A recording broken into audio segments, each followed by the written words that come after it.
Get ready to remove the filter from your timeline.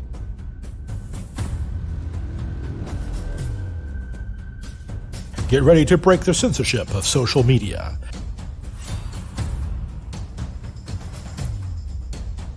Get ready to support the grassroots alternative to establishment propaganda. Get ready for an authentic voice.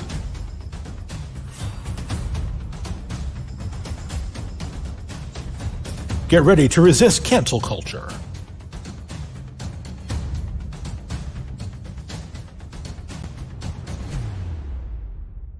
Get ready for free speech media. This is FSM.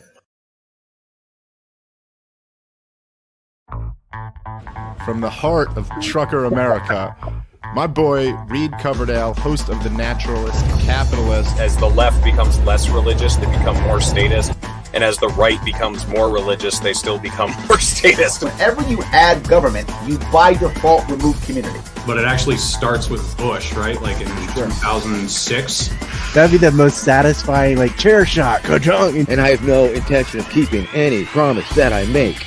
The radical messaging is almost more pragmatic sometimes. It's bad that the state is as big as it is.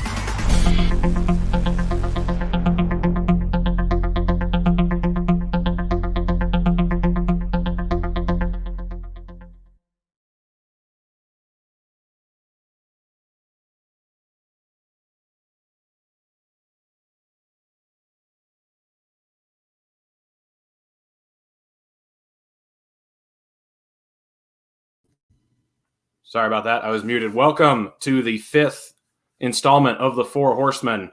I'm glad we've made it this far without getting banned. But as always, on the show, we've got my good friend Eric Jackman. How you doing, Eric? And I'm proud to be an American. At least I know I'm free. We named her Sarah the Eagle after that hot piece of ass, Sarah Palin. Give Daddy a kiss. Give Daddy a kiss.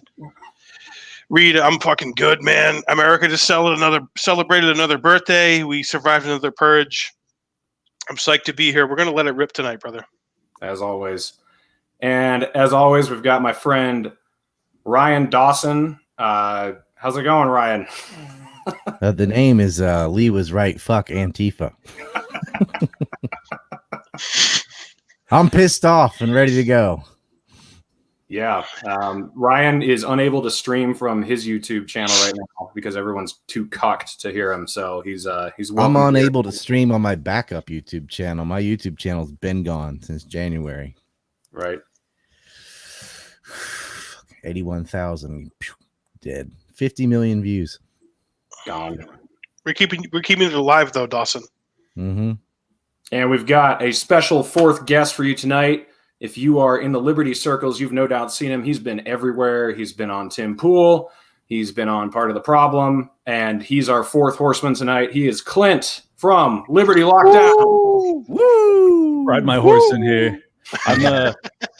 I'm just trying to, I'll balance out the emotional arc of this audience by saying that I'm very sad to see that Cubans are in the street protesting and they're waving an American flag, and I'm not even sure that we represent what they're fighting for anymore, and that's devastating. So, yeah, just put a little cherry on top. Yeah, they were doing that in Hong Kong for us, too, the American flags. And I don't know, if we could just be the Americans that the foreigners think we are, except for we are the ones that the Iraqis think we are, but, some other countries. Oh, the mass murderers? Yeah, we got that in lock. We got that down. But. Well, Hong Kong liked Pepe, right? Wasn't that a big thing over there, Ryan? In Hong Kong, they were like all about Pepe, and I like to think Pepe is a sign of solidarity and struggle. So that's the new revolution right there. I still think Escobar predicted Snowden when he was leaving. He was on the podcast with me and laughing, saying Snowden's on a plane from Hong Kong to Russia right now. Like we knew before the NSA. I still think we should be trading Hong Kongers for college graduates in America. I think we would all be happier if we could just do that. I'd like to swap Hong Kong. Like, let's just buy it from China. Like, we'll give you LA and San Diego and San Francisco. Yeah. You get all of you get Portland for free. You can have that anyway. So we'll pay you to take it. Amazing. Eric, you started off our last Four Horsemen with a little story about how you got deplatformed for platforming Ryan, but you've got another story to follow up with that. So what happened? Well, there's always a positive that comes, and I won't call it a negative. It wasn't that I was deplatformed. I had a show scheduled, a comedy show with my brother. We were doing Jackman Radio live at a venue here in New Hampshire. They found out I had Ryan Dawson on. Ooh, Ryan Dawson, the boogeyman! Yeah. Ryan Dawson, the evil guy. Oh my 20 God! years of anti-war and chasing down pedophiles. He has literally done more to educate the whole planet on the fuckery that's been going on by the predator class. But oh my God, he's so controversial. So whatever, we got through all that shit. We booked the new venue. It's fine. Friday night, the show happens. I booked a Legion here in New Hampshire, and Jackman Radio. We're putting out a special Jackman Radio live from the Jaffrey Legion. This guy shows up early, Ryan, and he comes in before the doors are open, and he looks at me, and points at me. He's like, "Hey, there you are." And I said, "Hey, how you doing? I'm Eric." Introduced myself. I said, we're not open for another hour. People are coming in an hour, and he's like, "I just drove an hour to get here from Manchester, and I found out about you through Ryan Dawson."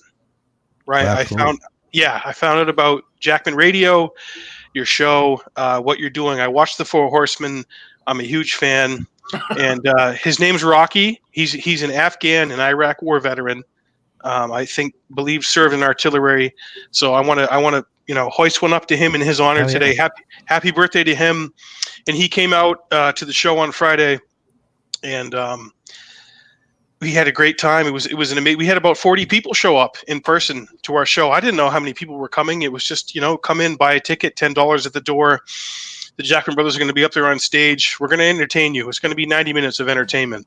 And he showed up. He bought me a drink before the show. We chatted, and he's been a big fan of yours, Ryan, for many years. So I want to salute him today. And free speech is alive and well. Did you say it's his birthday? His birthday was yesterday, but he said he's going to tune into the Four Horsemen today. He's a big fan of the Four Horsemen. And I said during the Four Horsemen, we're having Clint from Liberty Lockdown, who's fucking epic, who's a legend in his own right. And we're doing the show, and I wanted to give you a shout. So we salute you today, Rocky, and appreciate you coming out. And yeah, I had to change venues for my show, but you know what? The First Amendment means something, and that was the spirit of our whole live show on Friday. That it means something when you have free. There's literally countries around the world where if you criticize the fucking crown or the powers that be or the president, whoever it is, you get locked up, you could get your head cut off, whatever. But we did that on Friday night here in New Hampshire, and it was electric, guys. There was no masks, there was no cucking.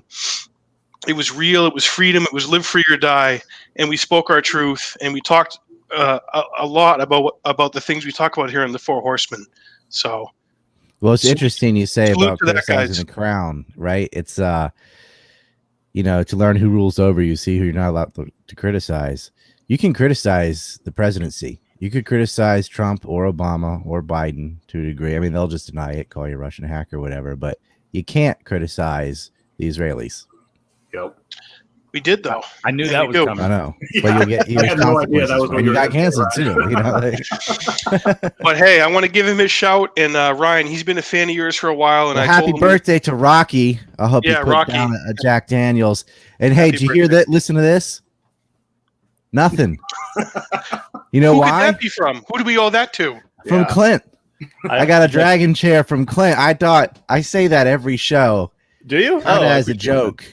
But they were about to come to Japan and lynch me, I think, because they were like, this chair is getting on my nerves. All through the Atwood interviews. It's true, but I had you on my show, and I could hear it squeaking, and I was like, this has got to change. So I'm glad I could have contributed to the production over there.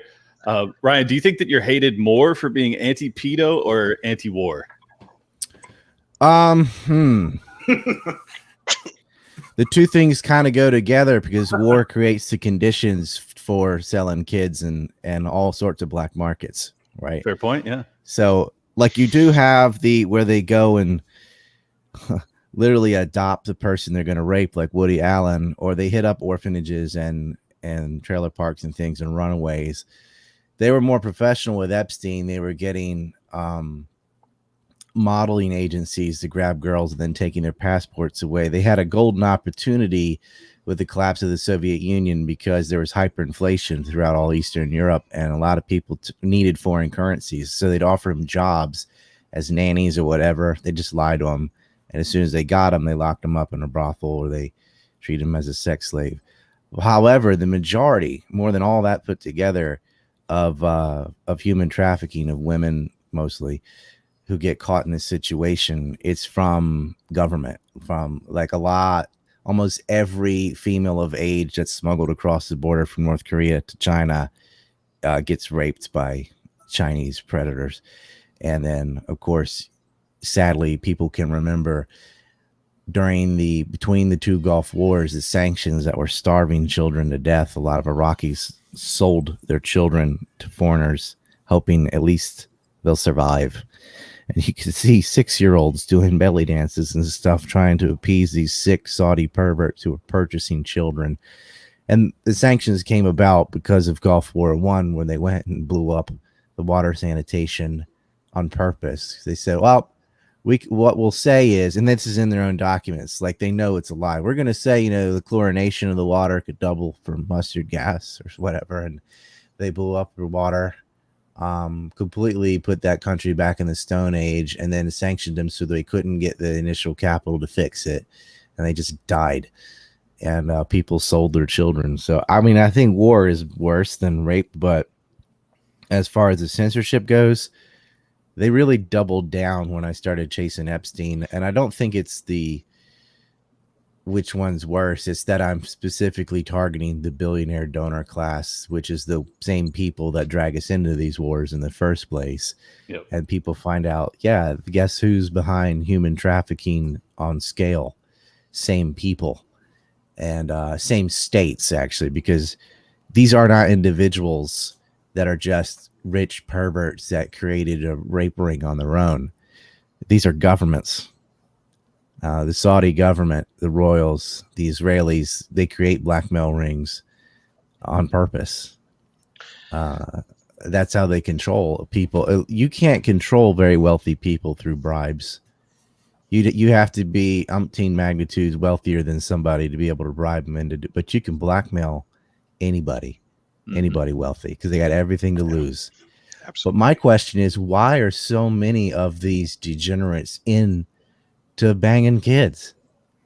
It doesn't matter how awesome the kid is, whatever. Like, why would you even want to do that? Like, at least I think it has to do with adultery with someone your age. I don't know.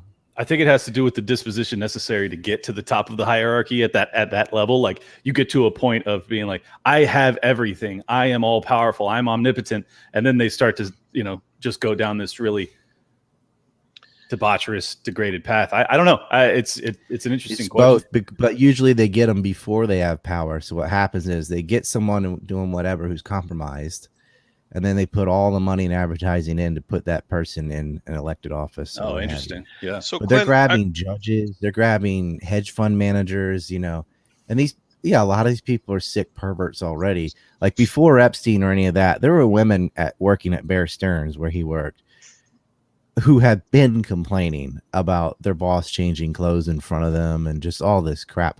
And they feel like too powerful to touch. Usually it's people their own age, at least. But you would be amazed how many of these people are into fiddling the kitty. I used to think growing up, like, that was like as rare as necrophilia or cannibalism or something. Like, who wants to rape a kid or a baby? Right? Who would molest a baby? Politicians. Mary Letourneau, right? That, Joseph Schmidt's family, they had to rescue a baby, had human hair woven around its penis so tight it nearly castrated the child. And then she got pregnant by a 13-year-old student she raped. Statutory rape. And these are the people, this is the family of the Inspector General looking into George Bush's affairs. And then his brother Neil gets caught with hookers in Thailand. He goes, they just showed up at my door and wanted to have sex. I'm like, okay, you didn't pay them. Someone else paid them for you. Oh, They're all into it. Jeff Gannon was in the White House, right? That's a male prostitute. George Bush's spiritual advisor, Ted Haggard, was caught with crystal meth and a hooker, and he's preaching Christianity. And all the spiritual advisors are the best too, right? Like, those are our favorite. Remember people. Jesse standing next to his pregnant mistress and his wife and giving spiritual advice to Bill Clinton, who was also cheating on his wife, and going to Epstein Island. Like, we find out now, at least, it was way worse than Lewinsky. This dude couldn't keep it in his pants, like, which I kind of understand if you're married to Hillary, but I don't understand the child fucking. But yeah, none of us do, and we're all against it. So, Clint, what I want to know, I don't know a lot about you, Clint. I want to know your background, where you first started into politics, when that was, what your entry was into the liberty movement, and where you're coming from. I'll be quick because I think people probably are familiar with some of my background, but I'm second-gen libertarian, and my dad ran for Congress in the 90s as a libertarian, and I became an entrepreneur when I turned, 30 or so. I stopped working for my family business, started my own mortgage brokerage, and over the preceding 7 or 8 years, I ended up making enough money that I could essentially consider myself retired. And then the lockdowns hit, and as a fiduciary for my investors, I could no longer, in good conscience, lend in this environment. Keeping in mind, obviously, I didn't know that the feds were going to print $7 trillion to paper over the fucking crater that they were building into the economic system. So I closed my business and started Liberty Lockdown in May of last year. And 13 months later, and it's all. And you've had quite a response. You've had people just craving for reasoning and an answer to why are we where we are now here in July of 2021. Yeah, I think I funneled in the visceral rage that many people were feeling over the lockdowns, and it was really, I wasn't trying to grab that audience. I that's just how I felt, and I think a lot of people were they were seeking that same emotion, and not a lot of people were delivering it. So that's how I got to be here, and then I don't even know how it's possible, but I ended up on Part of the Problem and Timcast IRL and a bunch of big shows. That now I'm on the Naturalist Capitalist, fucking putting all these fools to shame. I mean, it's unbelievable. Well, now you're on the Four Horsemen. So who are your early people that were an inspiration to you, and someone that said, "Hey, there's another way to look at government." 20 years on this, I can't get on Timcast. I know. I've made books, films, radio, all that.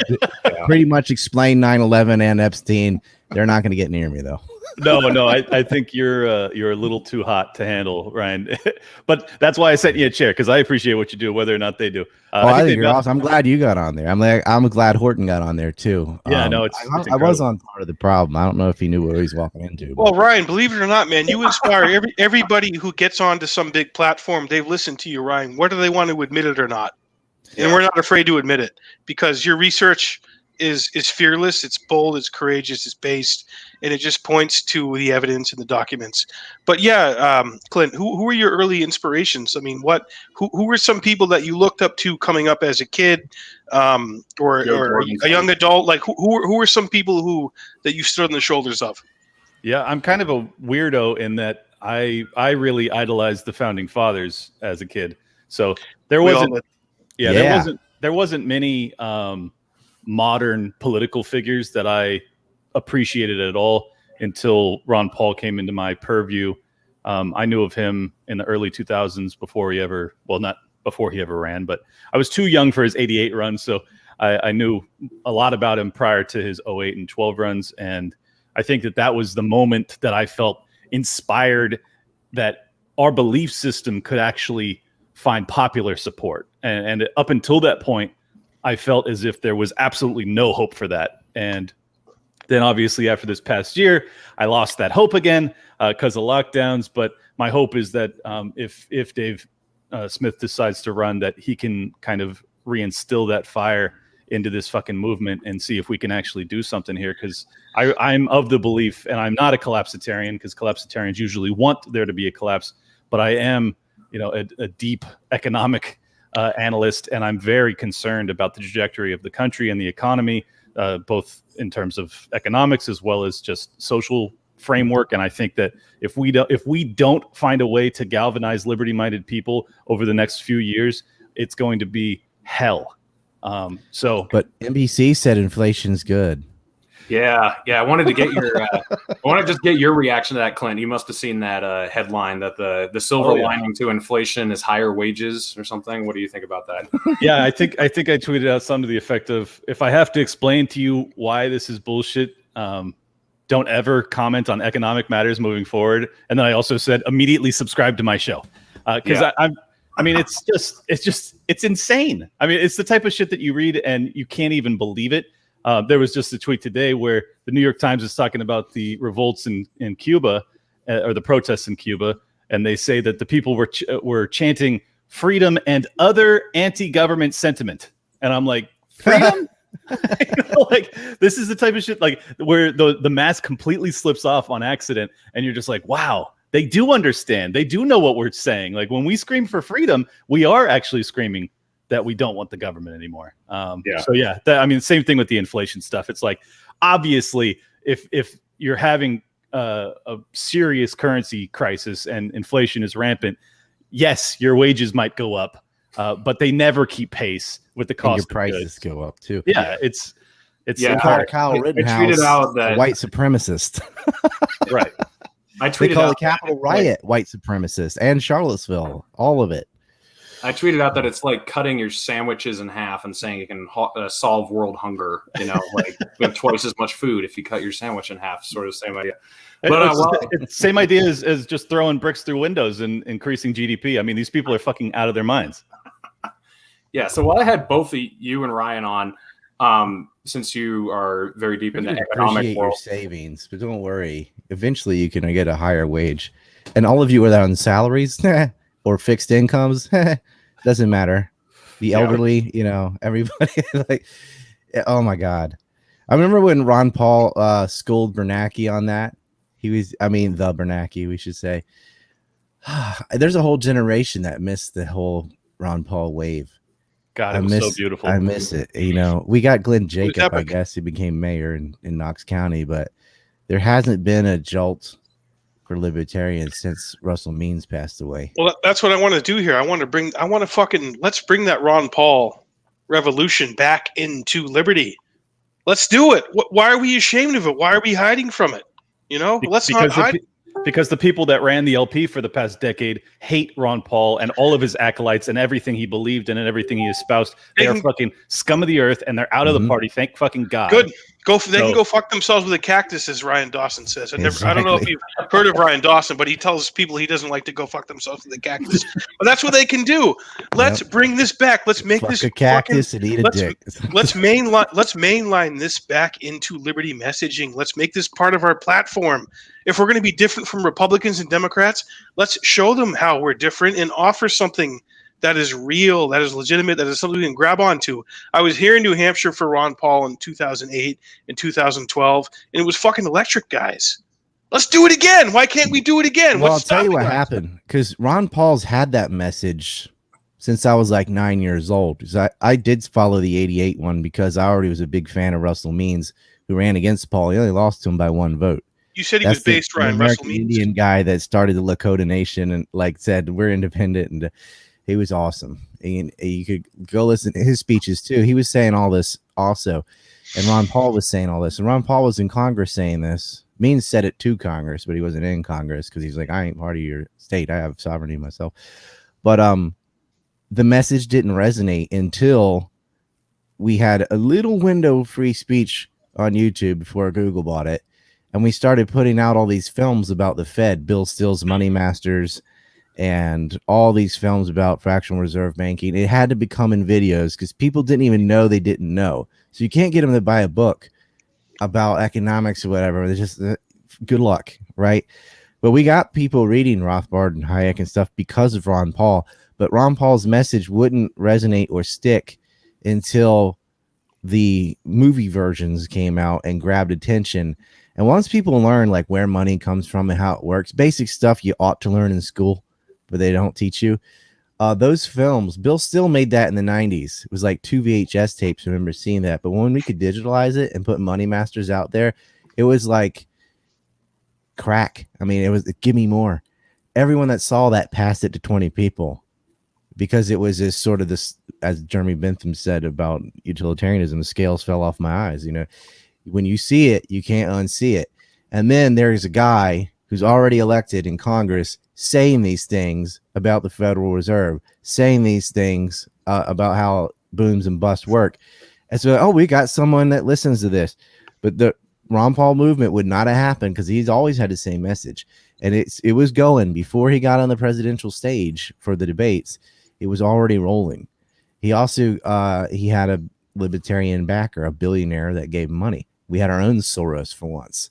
And that's unfortunately just how stuff works. Well, that we can't do that again, because if we were going to do films about Corona or whatever, or the lockdowns, it would get yanked. Everything's being censored now. Like, yeah, you can have a show and you have, 10,000 fans or less, whatever, because it doesn't really matter.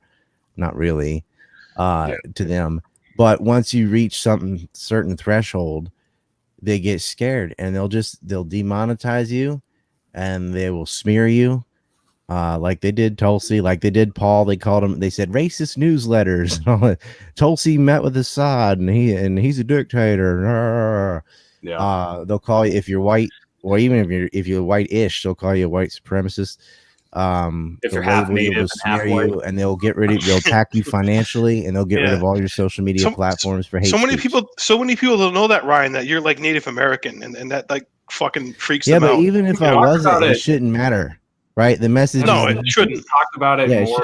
But yeah, it is extra. Talked about it more, right? So Clint, do you think? So what do you think, man? What do you think? So you want Dave Smith to be the Libertarian nominee, obviously. So are you cool with him just essentially modernizing the Ron Paul revolution message and putting it into what the platforms that are on social media and what we have to do? He does big appearances on Rogan, on Fox, on X, Y, and Z. Like, what do you think the strategy should be for that, Clint? Well, let me say quickly that I think that the reason that those stories about the Federal Reserve took off like wildfires, because that was the era, like you said, that it was almost completely uncensored at the time. But what's really incredible about that story is that it's a true conspiracy theory that we know for a fact happened. And when you get to tell people, I have this unbelievable story, something that no one could possibly imagine to be true, and I can prove to you it's it's and it persists to this day. That is a very compelling argument to be made. And it's also the root of basically all of our economic ills and many of our militaristic ills, our societal ills. Like you can basically, as I said on Tim Pool, you can lay almost every problem in our society at the doorstep of the Federal Reserve. And I think that that's what makes it such an important message to bring to people, because it's true. It's not fucking bullshit. It's not even like a question as to whether or not it's true. So anyways, yes. So for Dave Smith's campaign, yes, I think we need to modernize it. The reason I love Dave is because he is in the mold of Ron Paul, but he delivers it in a more crass, brazen style, one that will be more appealing to the consumable, the that are disaffected. I think that's the big thing that's different from 2008 to now, is that people are far more disaffected. They feel, especially with the Trump supporters, they feel as if democracy is a sham. I think that they should have felt that a long time ago, but at least they're starting to feel it now. That's terrific news. I feel like Dave can capitalize on that. Obviously, I do not believe that he's going to be the next president of the United States, but I think that it's vitally important that we have to. It's not even like we have to get 20 to 30 million people in this country that know in their heart, in their bones, that democracy is a sham and that we're in this together or we're not in it at all. We come together and we galvanize amongst liberty-minded people somewhere in this fucking godforsaken country, or we all die. That's Reed, my pitch. I like that. Reed, how do you think we liberty-minded people get former supporters of the king to come to liberty, to come to Libertarian Party, to look at someone like Dave Smith? How do we do that? I have a lot of former Trump people that follow me, and Clint and you, and Ryan follows me a little bit, can attest that I am not nice to Trump at all. So I don't pretend that Trump was good. but I don't demonize people who followed Trump. That's so dumb. Like, you can admit that Trump was horrible, but that the people he was so much fun though. Yeah, he was so much fun. And you can point out the things you liked about him. You know, Dave Smith's fucking fun too, though. Yeah, it's weird though that the criticisms of Trump are all the silly identitarian nonsense stuff and not the actual bad things he did, because they don't disagree with all those things. Right. Same thing with Obama. They wouldn't go after him for the war and torture and drone strikes and all. It was like, oh, he's from Kenya and it doesn't have the birth certificate. Just dumb stuff. That's full retard. It is. But there is a lot of retard on the Trump stuff too. Like, he's a racist, xenophobic, bigoted. Like, no, he isn't. So the strategy, Reed, to peel them away and bring them towards liberty, as you were saying. Well, I think Ryan's right. Is that a lot of them agree that if you point it out, like, hey, you know, you thought he was this, but this is what he actually did. They're kind of like, yeah, you're right. I mean, if you don't go after the stupid bullshit like he's saying that all the media focuses on, you just say, look, this is what we actually need to do. This is what he said he was going to do. And if he'd actually done it, it would have been great. And most of them hear that and they're like, yeah, you're right. You know, that. Primaries Trump would have been awesome. Yeah, it would have been way better. He did 10% of the stuff he promised, but there was the whole media establishment was against him before he got his foot in the door. Oh, I won't lie. I was screaming for Trump during the primaries. I backed Rand Paul. He fucking flamed out in Iowa. It didn't happen. And then before he got to New Hampshire, he dropped out. So I'm like, Jesus, what am I going to do? And I'm like, just for chaos, I'm rooting for Trump. I'm like, fuck it. fuck the rest of those guys in the Republic. Fuck Christie. Fuck Rubio. Fuck Kasich. Any of those clowns. Just give Trump the Republican nomination, because I know he's not going to win. I think the shot, because if Rand can stick on Fauci and really nail him for this, stay in the Senate. But he could have the presidency easy if he would slam Fauci and prove like you about gain of function research. I don't know if I'm allowed to say on YouTube or not, but y'all know what it is. If he could do the thing about that topic, about the thing we're not even allowed to talk about, like, that's how stupid it is. The world, not just America, like the world gets behind that. Like, these are the people responsible for creating this monster, literally opening Pandora's box. On that issue alone, he could be fucking king of America. I think if Rand Paul won the GOP nomination, I don't think Dave Smith or Justin Amash would run for president anymore. I don't really think. I mean, if he actually won the GOP nomination, he's the most libertarian Republican in the Senate. I mean, Rand Paul, say what you will about him, man. Fucking with Brennan, the drones. Oh, he's good on a lot of stuff. I mean, he's done amazing stuff in the Senate. You get to take the good with the bad, and he got the ear of the king. He got to golf with the king. And I know, Reed, you and I have talked about this privately. Like, wow, how fucked up is it that like Rand Paul and maybe Tucker Carlson thwarted all-out war with Iran? Yeah, and you remember that, Clint, right? When like we fucking. When that, you know what, and my brother and I say this, Clint, when the king drone bombed Soleimani, in the whole 48 months that he was president, that was the most worried I was about anything. That was the most concerned, the most worried I was. I mean, how did you feel about that when he fucking killed Soleimani? Well, I would say that up until that point in his presidency, that was the biggest concern I had about Trump. Right. But him allowing and endorsing the lockdowns and supporting Fauci and all of his dictates, that was where he completely lost me. But I will say I was extremely concerned about World War III starting with the bombing of Soleimani. I'm very grateful that it didn't go that way. I think that we kind of dodged a bullet there, and it easily could have gone hot. But I think that's the one thing about Trump that I liked, is that he always averted. What's that? I said, made you pay attention. Well, no. I mean, he always made me pay attention, but no, excuse me. He always seemed to avert the all-out wars. Like, he would talk and he would bluster. He was open to whatever they're called, targeted strikes, which is basically just, flowery words for bombing people. But he was assassinations. He seemed interested in not having all-out wars, and he seemed interested in ending some wars. So for that reason, I liked him. But I wanted to say real quick, the reason that I think that Dave has a real shot is that there's a cult of personality behind Trump that is really, like, if Trump were to implement, if he were to run again and he were to implement ending the Federal Reserve, ending all the wars, like if he were to just become Ron Paul, but in the Donald Trump package, the MAGA folks would get on board. Oh, like yeah. 100%, I believe. So Dave has the capacity to do that because he actually believes those things. Trump doesn't actually believe any of those things, but if he sees Dave doing it, maybe he'll implement it. I don't know. So I'm just thinking that we can try and course correct this thing, because I really believe if we don't end the Federal Reserve, we are going to have a Marxist revolution in this country. Like, it's coming. The fucking clock is ticking. It's been ticking for a long time, and It's kind of happened on the West Coast already. True. Right. So they want the California moving. model for the rest of the country. I live in think California, Dave Smith brother. would That's why I'm agree so that nervous. Getting the message out is more important than winning a particular seat or not. Yes. Right. Yes. Changing people's philosophy, or getting them to have a philosophy, or at least change their ideology through information, is more important. Because we need to get rid of all these people. There's maybe 10 people in Congress and in the whole House and Senate combined that are keepers, and everyone else is not even close. I mean, they're just bottom feeding careerists that just. So let me ask Clint completely first, unthinking. then Ryan, because I want you guys to tell me. So I have, I have a lot of liberal views, progressive views, and when I say fuck the Federal Reserve, I want to get rid of it. They say, what replaces it? So Clint, tell me what happens if we get rid of the Federal Reserve. Clint, tell me what happens if we get rid of the Federal Reserve, what we do, and then after him, Ryan, tell me your take. So Clint, what happens when we get rid of the Federal Reserve? Other than having an erection that won't quit. I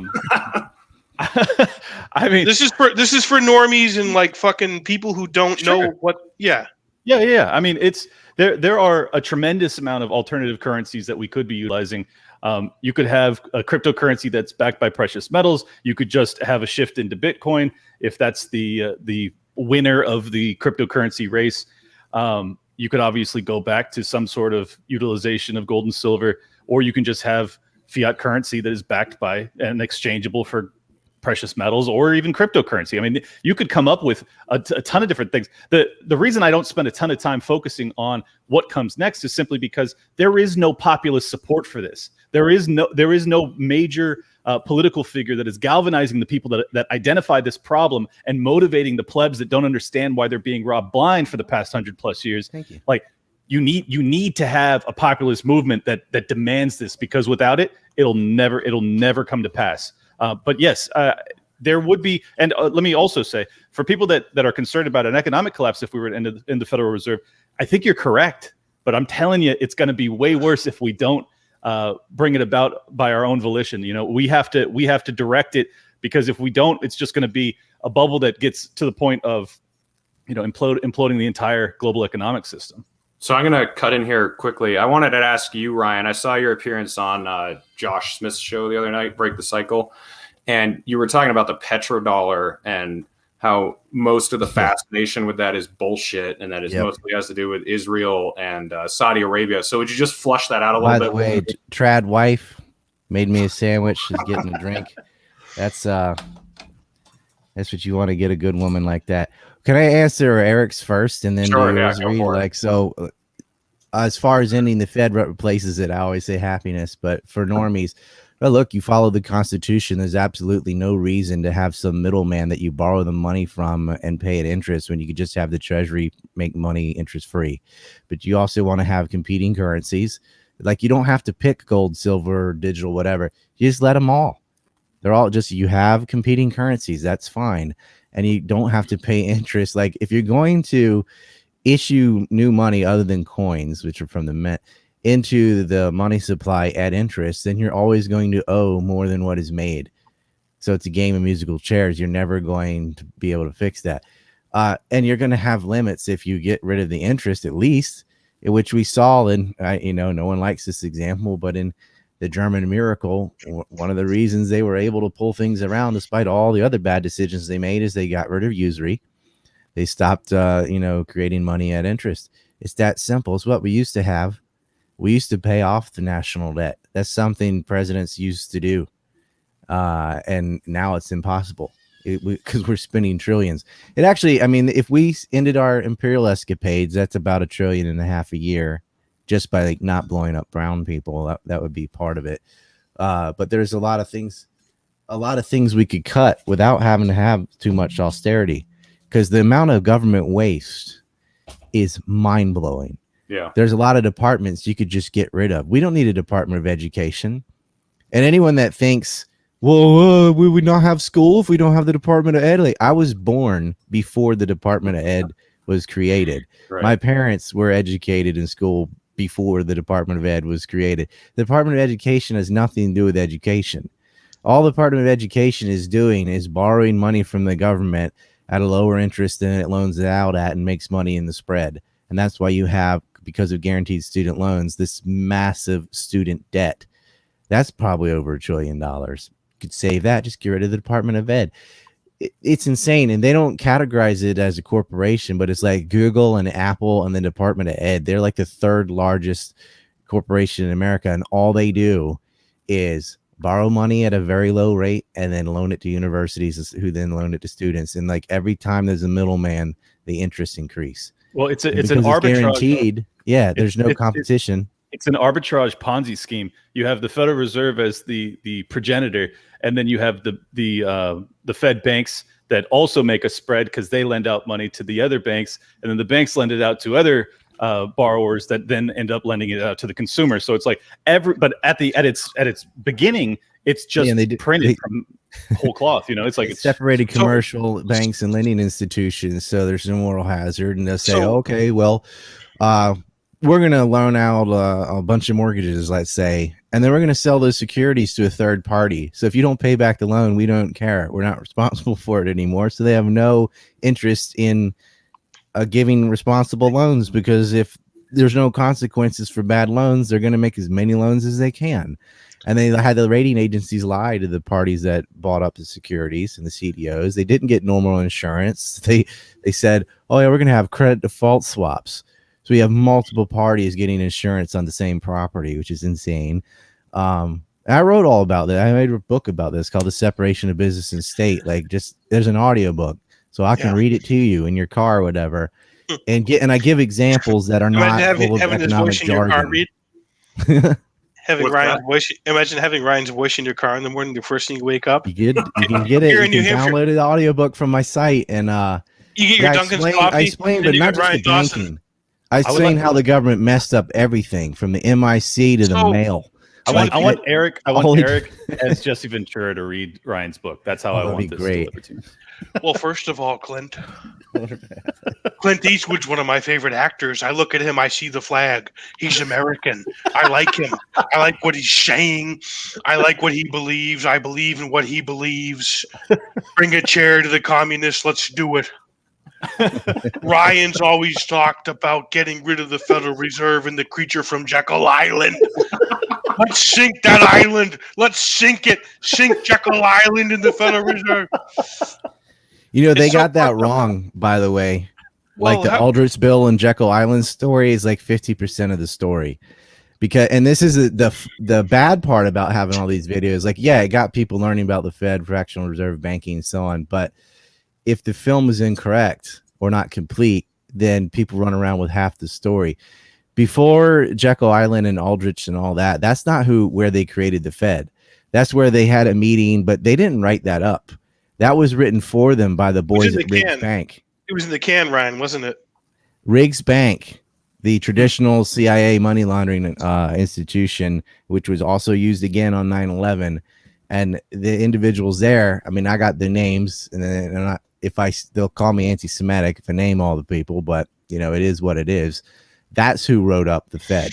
And then that got passed off to Jekyll Island. And then that got passed off. And what everybody knows the story from there, thanks to people like Griffin and others that wrote about it or made movies about it. But Riggs is where it's at. And these bankers it's the tradition. It's the same Henry Clay, Hamiltonian, Lincolnite assholes that were trying to create central banks in the beginning of the United States.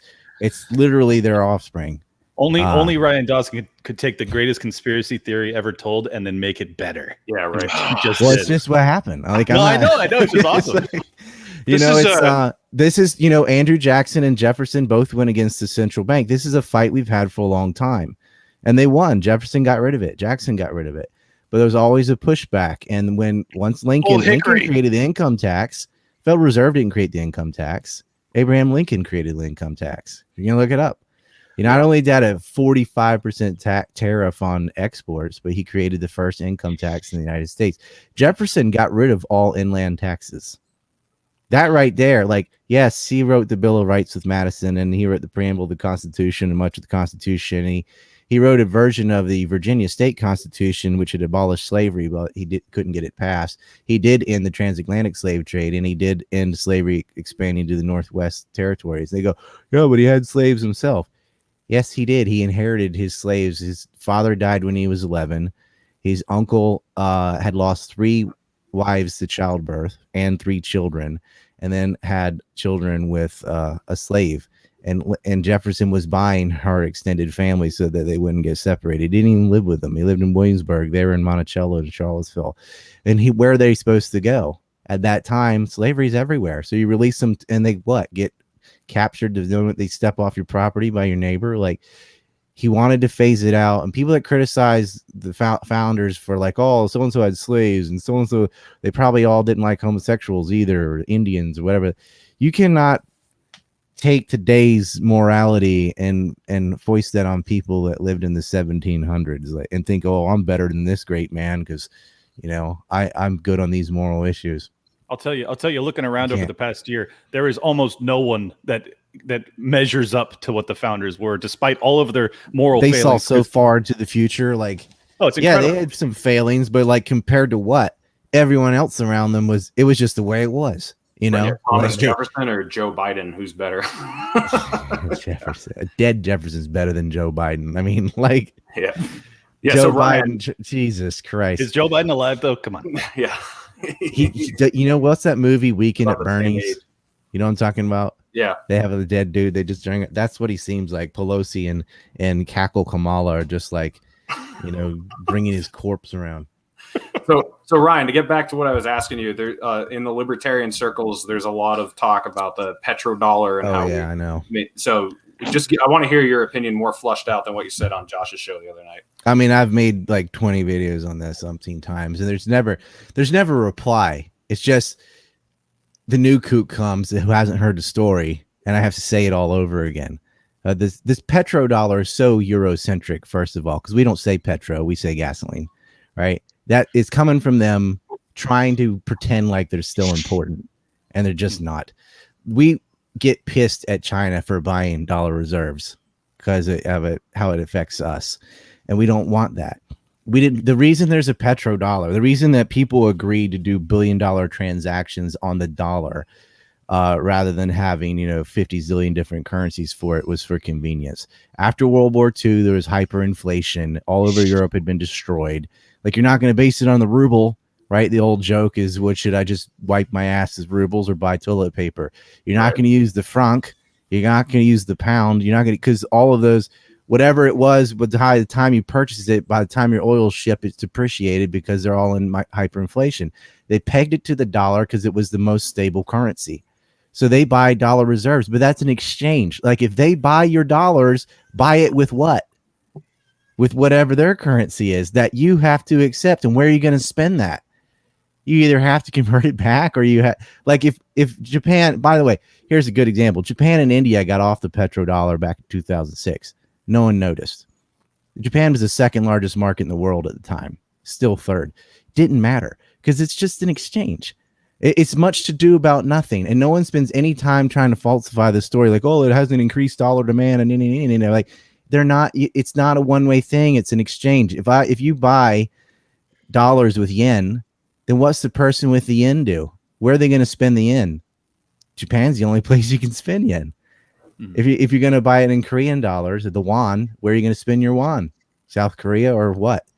Are you going to have? It's so silly. It's like, yeah, there's a demand for dollars to buy oil, but what's the alternative? Europeans don't want it. Like, you want to base it on the euro? Hell no. You don't benefit from this relationship at all, right? Like, it's common sense that you're going to peg it to something that has the least amount of manipulation or inflation. It's very hard to move the dollar because it's pegged to the largest market on earth. is the United States by far. Nothing's even close. Like China's number 2, and it's so distant in our shadow you can't even see it, right? You're not going to peg it to Bitcoin or something like that. It's like one rich guy could manipulate that by himself. Like Elon Musk could cut that in half alone, right? It's very hard to move the dollar around because there's trillions and trillions. And the dollar is not backed by nothing. It's backed by labor. It costs X amount of time to earn a dollar. That's why it has value. And they're like, oh, it's backed by nothing. I'm like, God damn it. Shut the fuck up. You don't know what you're talking about. Like, you've never had a real class in economics. You probably didn't go to college. You don't know what the fuck you're saying. You saw some YouTube videos and you're out there calling it on the mountain. Shut up. Right. And as far as like, oh, we went to war for the petrodollar. I'm like, wow, really? Is this for the euro? Because it was competing with the euro. We attacked Iraq before the euro existed and the EU. So that wasn't the reason. And we already had the oil for food program, and our exports went down, not up, after the war was over, the second war. And China, which was importing zero from Iraq, oil and gas, is now their largest importer. Now, is that in American interest or against American interest? Of course, that's against. It's against it. But guess who got 3/4 of their oil from Kurdistan and Iraq after the Iraq War too? Guess who gets 77% of their oil from Iraq? Drum roll. Yeah, them. The one you can't say. Yeah. So them. I want to go you know around. what happened? Oh, this ties back to what we were saying earlier. The Kurds who were selling Iraq's oil to Israel got pushed out. The Peshmerga got murked because Trump said, I'm not going to defend you. And Iraq was like, oh, 36 hours later, the Kurds were gone and fleeing to Syria. And you know who led that attack? Soleimani. So Soleimani is responsible for cutting 3/4 of Israel's oil. So they had him assassinated. And that's why James Woolsey and John Bolton created a working group pushing Trump to assassinate Soleimani, which he refused to do. And then he made it conditional if they kill an American. Well, then an American translator who had been American all of 7 days was hit with a mortar round by somebody, and they blamed it on Soleimani, and Trump assassinates him. In The Iran, real motive for that was not. Soleimani was fighting Al Qaeda.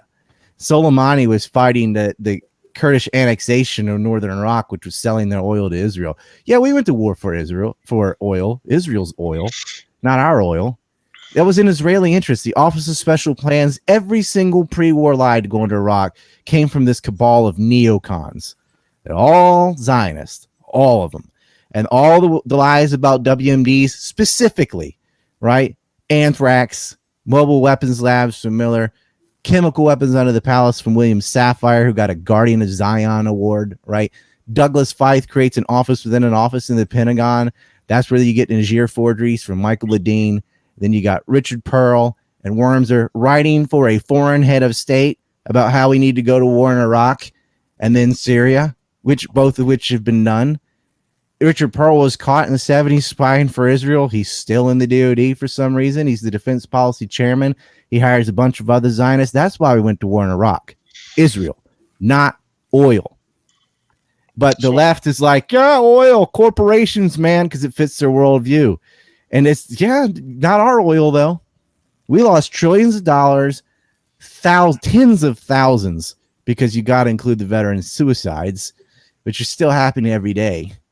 PTSD, torn limbs, blind people dead, coming back in coffins to invade a country that did nothing to the United States, wasn't a threat to the United States, didn't have any fucking weapons of mass destruction. They lied. And they're not even held responsible for it. They're blaming British Petroleum and Exxon or whatever.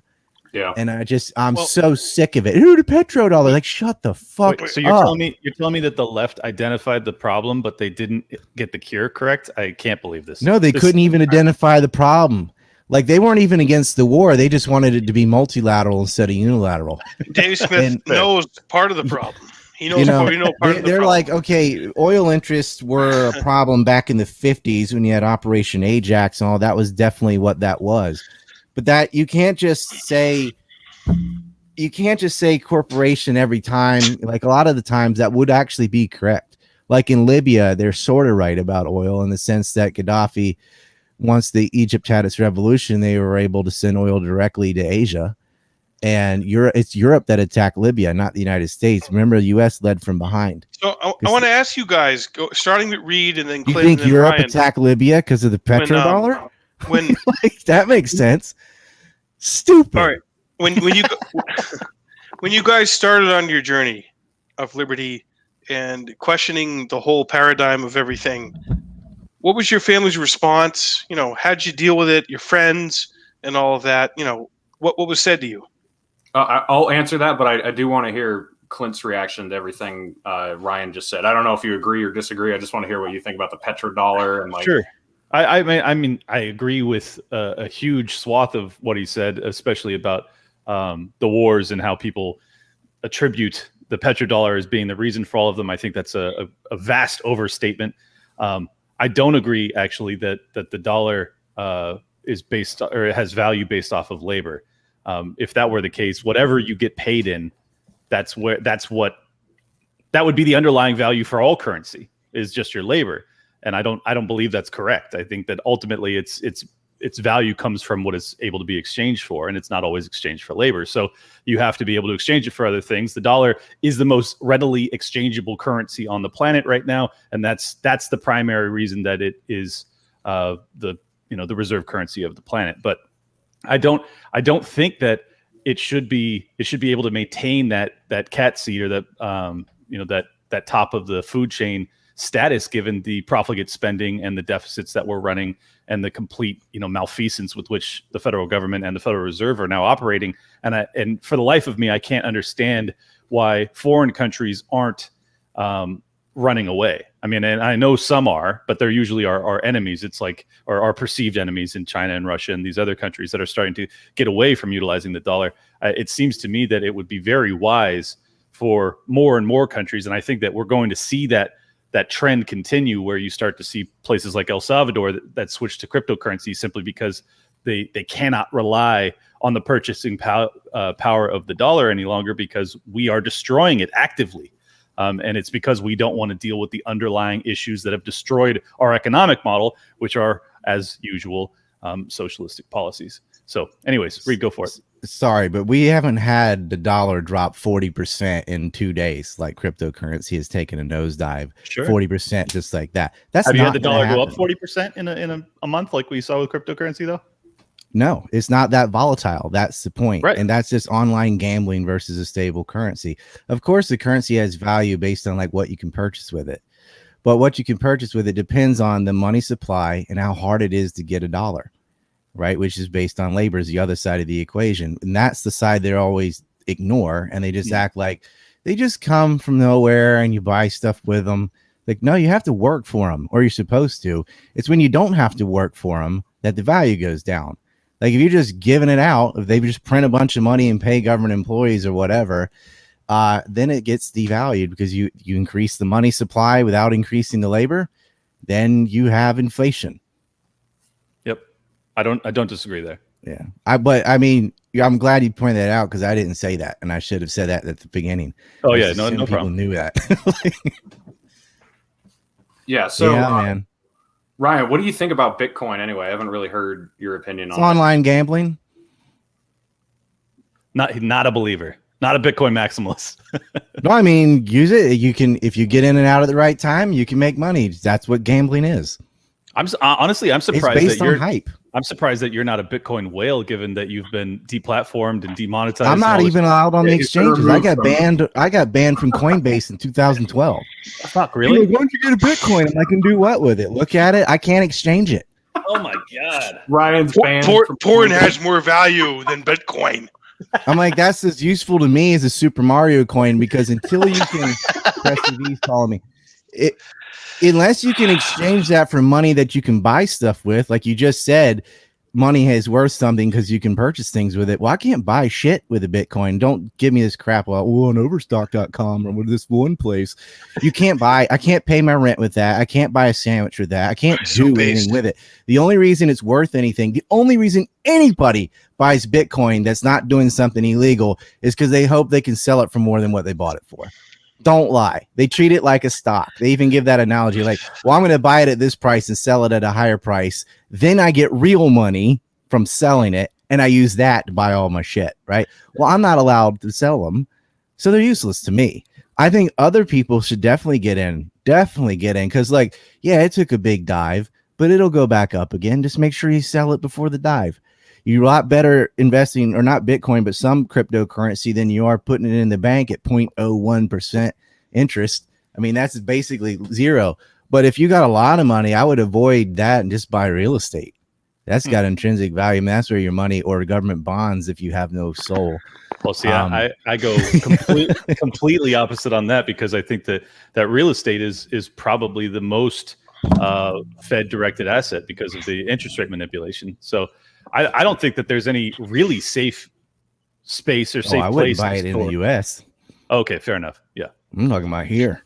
So, okay. So can we go around? I want to go around and hear everybody's evolution to being normie to based, and why the evolution happened and how your family responded. Starting with you, Reed. Well, I became libertarian because of work, because I had to deal with police all the time, being a trucker and doing line work, and then all the dumb safety regulations and all the environmental regulations. I noticed the environmental regulations actually hurt the environment more than they saved it. And then the safety regulations took your mind off the job because you were just making sure you're complying with everything. You don't even think about being smart. You just think, did I hit the checklist? Did I do everything I'm supposed to do if the safety guy shows up and checks? So that was my original, that was originally what pushed me in that direction. And then I started traveling. I went around all 50 states in the country, met different people, worked with immigrants, just kind of had my mind opened up. And I was like a cucked neocon Republican. I was horrible, but it was in like 2014, 2015 that I kind of changed to libertarian. Rand Paul filibustering John Brennan's nomination was the first political person I started paying attention to. And I don't know, my family was fine with it. They didn't really care. My mom and dad were they were pro-life Republicans. So they always voted the abortion ticket, but they were also anti-war. So they voted for George Bush the first time. And then the second time they still voted for him, but they hated him because they were just single issue voters. They've evolved on that. They wouldn't have voted for him now. They're anti, they've realized the bigger picture there. So I don't know. It wasn't that much of a shock to them, I don't think. Clint, you've been a libertarian all the time, so. Yeah, I was based since birth, brother. No, I honestly, I think I kind of got off the path after 9/11, just briefly, because I was so. I mean, it was just shocking. I was like 18 years old, and I was like, well, we've been attacked by a foreign power, and we have that is one of the rare times that I believe that you have a right to defend yourself, and you have to, get payback. So in that moment when I was being lied to, and then I was buying the lies, that was when I was probably my most statist, when I was like, okay, well, someone needs to get a bloody nose for this, because we don't lose like this. But then as I realized, as the years went on and I started to do more research and I realized how deeply I had been lied to, I kind of went from your standard average, I don't know if I'd say blue-pilled libertarian, but, kind of that, to extremely red-pilled anarcho-capitalist that was the evolution for me. And as far as my family goes, honestly, I don't think many people knew what a radical I was until I started my show. Right. People have definitely realized. Yeah, same here. I want to know what it's like when you're more shocked now. Yeah, when you guys go to like Christmas party, we go to parties, Christmas parties, get-togethers. It's like, oh, there are those guys. They want to talk to you about it. They want to ask you about it. They're a little afraid, but they're also kind of intrigued because they're so bored of the bullshit that they just swallow 24/7 from Mockingbird Media. Yep. And I have a lot of people in my family. I have a twin brother, so everyone's like, oh, the Jackman brothers, you guys think everything the same all the time. You believe everything all the time. You're the same Which person. one are you? Dawson, dude, people forget. I got a twin also. Brian Dawson's a fucking twin. Yeah, for those who don't know, every time Eric's screen goes black, it's just Mike replacing him. And then they're just switching each other out when they get, Exactly. That'd be an awesome bit. Or is it Mike the whole time? Infowars.com. But it's 1776. If you try to take our firearms, 1776, we'll come back again. But it's like, it's fucked, dude. You have your family who they don't know anything. Like you have your normie members of your family, and you don't hold it against them. You don't judge them, but like they're watching your social media. They know what you're doing. You know, your mom or your dad, whoever is around, filling them in on what you're doing throughout the year. They know you're doing some base shit, and they don't even know what base means, but they know you're base. Yeah. And you show up, and it's like a interrogation. And you don't. And Ryan, you say this a lot, Ryan. You don't want to red pill them too much. Don't Not red too fast. Yeah. No, don't red pill them too fast. And you don't want to, but you're just like, you pay so much attention to fucking meaningless bullshit. You give your consciousness and your attention to so much meaningless bullshit, where if you just took a fraction of how much you were obsessed over the jock strap that Tom Brady was wearing when he won the toilet bowl and put it towards... Oh my God, that NASCAR guy found a string in his That's right. garage. That's right. It's put a it, noose. Put it towards understanding why wars are created, who benefits from them, why our incarceration rates are what they are, who benefits from incarceration, what the IRS. I mean, anything. They don't think about it at all. But like, that's a Civil War thing too. You know, the freemen in the North just went in prison. That's another thing they did. But whatever it is, I'm just you guys have elevated consciousness, so you have to navigate family reunions and holiday parties, and I've done it for years. We have to elevate. I mean, we have to navigate the liberty movement. Like we're getting canceled every other. It's Clint. Well, that's why I'm saying motherfucking Ron Paul. That's why I'm Eric Jackman. Ryan's like removed enough and canceled by everyone enough that it doesn't even phase him anymore. Clint and I are at the beginning stage, so we're still like. My platform was like 3 times bigger than Dave Smith's is now. Back when last time I got canceled, and I did it all by myself. Yeah, I didn't have a circle. I didn't have what the hell. Press TV is going nuts here. Something must have happened. I was in their war room when Soleimani was killed, talking for hours. The Four Horsemen are broadcasting. That's what's happening. Yeah, it's like, I cut them off for Four Horsemen. So my point is, Friday night at my comedy show, 40 people came out here in New Hampshire, uncocked, unmasked, free human beings, live free or die, Granite State. My mom was there, and my mom was like part of the show, and she had a good time. She supports what my brother and I do, and your uncles really are nice. based too. You had some based uncles.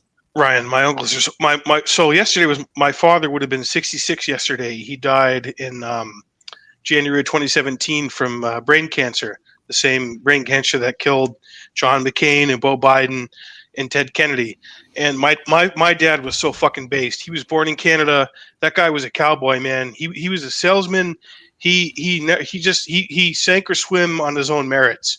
And I got that from my dad and he has 5 brothers who are all still alive. They watched your show, Ryan. They're based. They were never afraid to tell my brother and I when we were little kids what was going on and challenge us to ask questions. And that has a lot to do, with why I am where I am right now. And don't be afraid. And I said this to someone Friday night. The people who were like questioning you and challenging you and saying, don't say that, dude, the second you just fucking give them a quick elbow, or you tell them to go fuck themselves. Off the third rope. It feels so good. Doesn't it feel good to do that? They back down. They back down so quick, guys.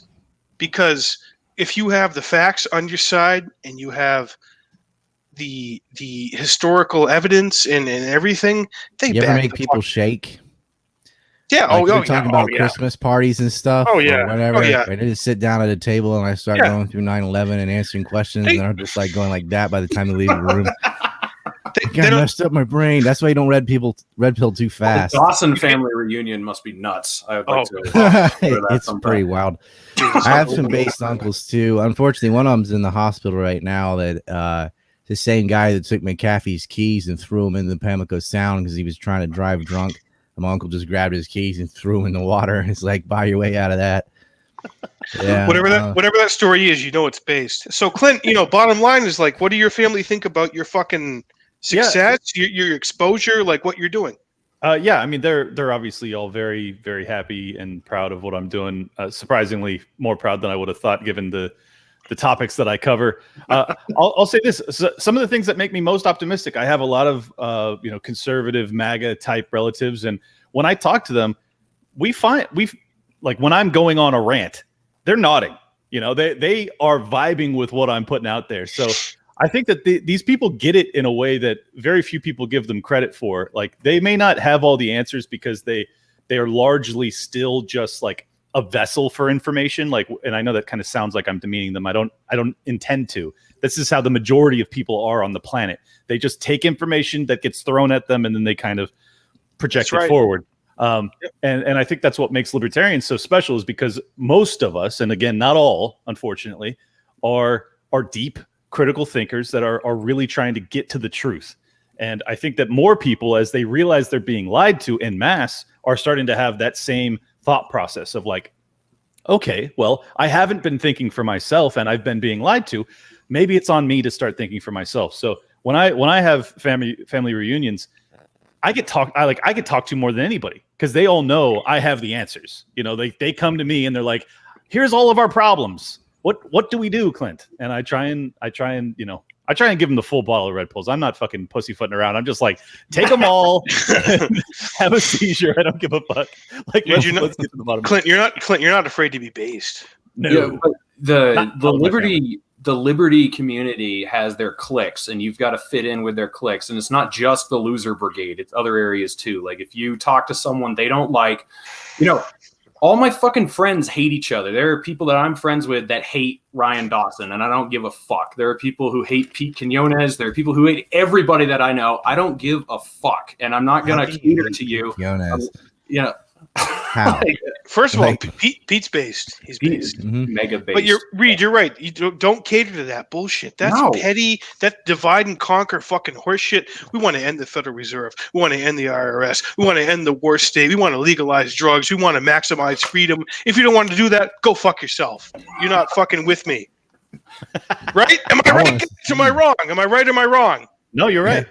I've had conversations where people come at me really aggressively and like a minute and a half in, they're in full retreat and the conversation's basically over because they realize all they have are talking points. And I'm like, I am not coming with talking points. I have actually thought out what I'm going to say to you, and you're in trouble. He actually understands this shit. Yeah. Like, good luck beating me on any topic when it comes to this shit. Like, it's going to be a challenge, and that's what I love it because it's like what I'm passionate about. It's what I do now, kind of semi-professionally. So I'm very grateful. And to Reed's point about the cliques and stuff, like I love everybody in this movement, and I don't give a fuck if you're upset with me because of guests I've had. I honestly don't care. I love the passion regardless. I would encourage you to, when you start to get into conversations about deplatforming or platforming people, and do you want to be this cancel culture that we've been fighting against? Right. Like, do you genuinely ask yourself that? Because if you're okay with that, then proceed. I don't care. But if you actually hate cancel culture as much as I thought we all did, what are we doing here? Why can't we have a conversation with someone that has a terrible idea? You're going to be uncomfortable.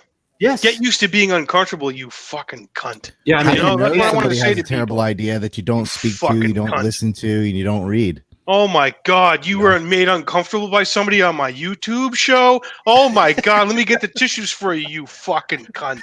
Well, here's what happened. 99% of the time, they run, right? They they talk shit and put the fingers in the ear. But anytime I can corner somebody, I'm like, why don't you Skype me? Let's have a debate. If you want to, he's so based. Like, there's this leftist who is also on Tim Pool. He goes by the Moinker Destiny. His name is Steve. We had a debate, and that had to be really embarrassing for him because I just trounced him on everything. And he didn't know shit about shit. He's like, sources. I gave him the sources. I explained the Syrian war, all this stuff. And like, the left is totally unaware of how ignorant they are. And the right, like you can't have those positions without being ignorant and or stupid. You just can't. Like if you're supporting the Syrian war and Al Qaeda, you're either immoral and don't care about people chopping heads off and all that, or you don't know what's going on and you think Assad is the evil boogeyman that because CNN told you so or whatever. Watch that debate with Destiny and myself. It's still on his channel. I love the top comment because I think Destiny won the debate because he got a 2-hour free education. Hey Ryan, I did. And these people that they're like, I get called a racist, a Holocaust denier, like all this crap. I'm like, what the fuck is this? Like, come talk to me. Yeah. I've never said anything racist in my life, and I don't deny the Holocaust. Okay, like I didn't die. I'm right here. If you got a problem with this, ask me about it. Yeah. Instead of go, well, that's what I heard. Oh, that's what I heard. That's like, okay, Ron Paul has racist newsletters. Like, Ron Paul's not a racist, never has been. He's not a collectivist. The alt-left and alt-right think exactly the same on that. They think of people as categories instead of individuals. Yep. Yeah. And that's the problem. I don't see that. Like, you're judging. So racist, anti-racist, you're judging people by race. That's what you're doing. Yeah. Like, I'm Irish, Dutch, and Native American with Korean, Japanese kids. Like, I don't even know what that is. Person. Yeah, to me, that stuff is so dumb. I feel bad even meriting a response to it, right? But they can't say what I'm saying about topic A, B, or C is wrong factually. So it's character assassination, and it's always identitarian crap. Oh, he's a this, he's a that. He's homophobic. I used to have gay roommates in my 2 years of college. Like, the president of the Gay Student Union lived in my house. I have no problem with homosexuality or women or any race or religion. I don't care what someone's religion is or isn't or any of that. But that's the kind of criticism I'm going to get anyway, because people know that based on accusation alone, that's a conversation ender, right? Yep. You call someone a racist or whatever, and the need to go on a witch hunt is so huge, right? That it has to be true because it's psychologically gratifying to condemn it. So if you find someone and you go racist, they're like, oh yeah, racist. Well, fuck that guy. Oh, fucking racist. Like, I had the tennis player. Her last name is Osaka. She's Japanese. Ryan, I do gotta interject. This is smear me on BLM and stuff on Twitter. That's why I lost my Twitter. I'm like, you don't know me. You never talked to me. Ryan, I do have to interject because this is true. Ryan only has a problem with gingers. Just had to read that one out loud. Well, everybody's got a problem with those things. Yeah, but a hot ginger is like, oh my god. So my ginger joking is because I'm actually red-green colorblind, so I don't know if someone's ginger or not. He's not sure. I can't see the orange or whatever. Ryan Dawson is colorblind. Breaking news at 11. Yeah. Read, there's some super chats. What do you got for super chats? It's for me to be like, you fucking ginger. Like, I wouldn't know someone is a redhead until they tell me. Read some of them super chats. It's extra ridiculous. Well, we got this one, and it kind of segues into what I wanted to talk about. I would like to ask before, what do you think about tech corporations if they were in charge? What will it take to stop them from controlling the country? But what I wanted to segue with that was Ryan. What's his name? Nick Fuentes was banned from Twitter yesterday or the day before. I think the day before yesterday, or 2 or 3 days ago, whatever. And there was a huge split. There's a huge split in the liberty movement. Half of the people were saying it was great and that Twitter should have done it first and they have the right to. And then some of us were like, hey, it doesn't matter if they have the right to or not. That's fucked up and they're going to come for you next. And Clint, you put out a great tweet. It was something like, do you remember what it was? Can you quote it right off the top of your head? It was like, first they came for Alex Jones. It was not first. Alex Jones got banned. Haha. What a loon. Nick Fuentes got banned. Haha. What a racist. Oh, I got banned. What the fuck happened? Right. I just think that people are so short-sighted. And like, this is the thing.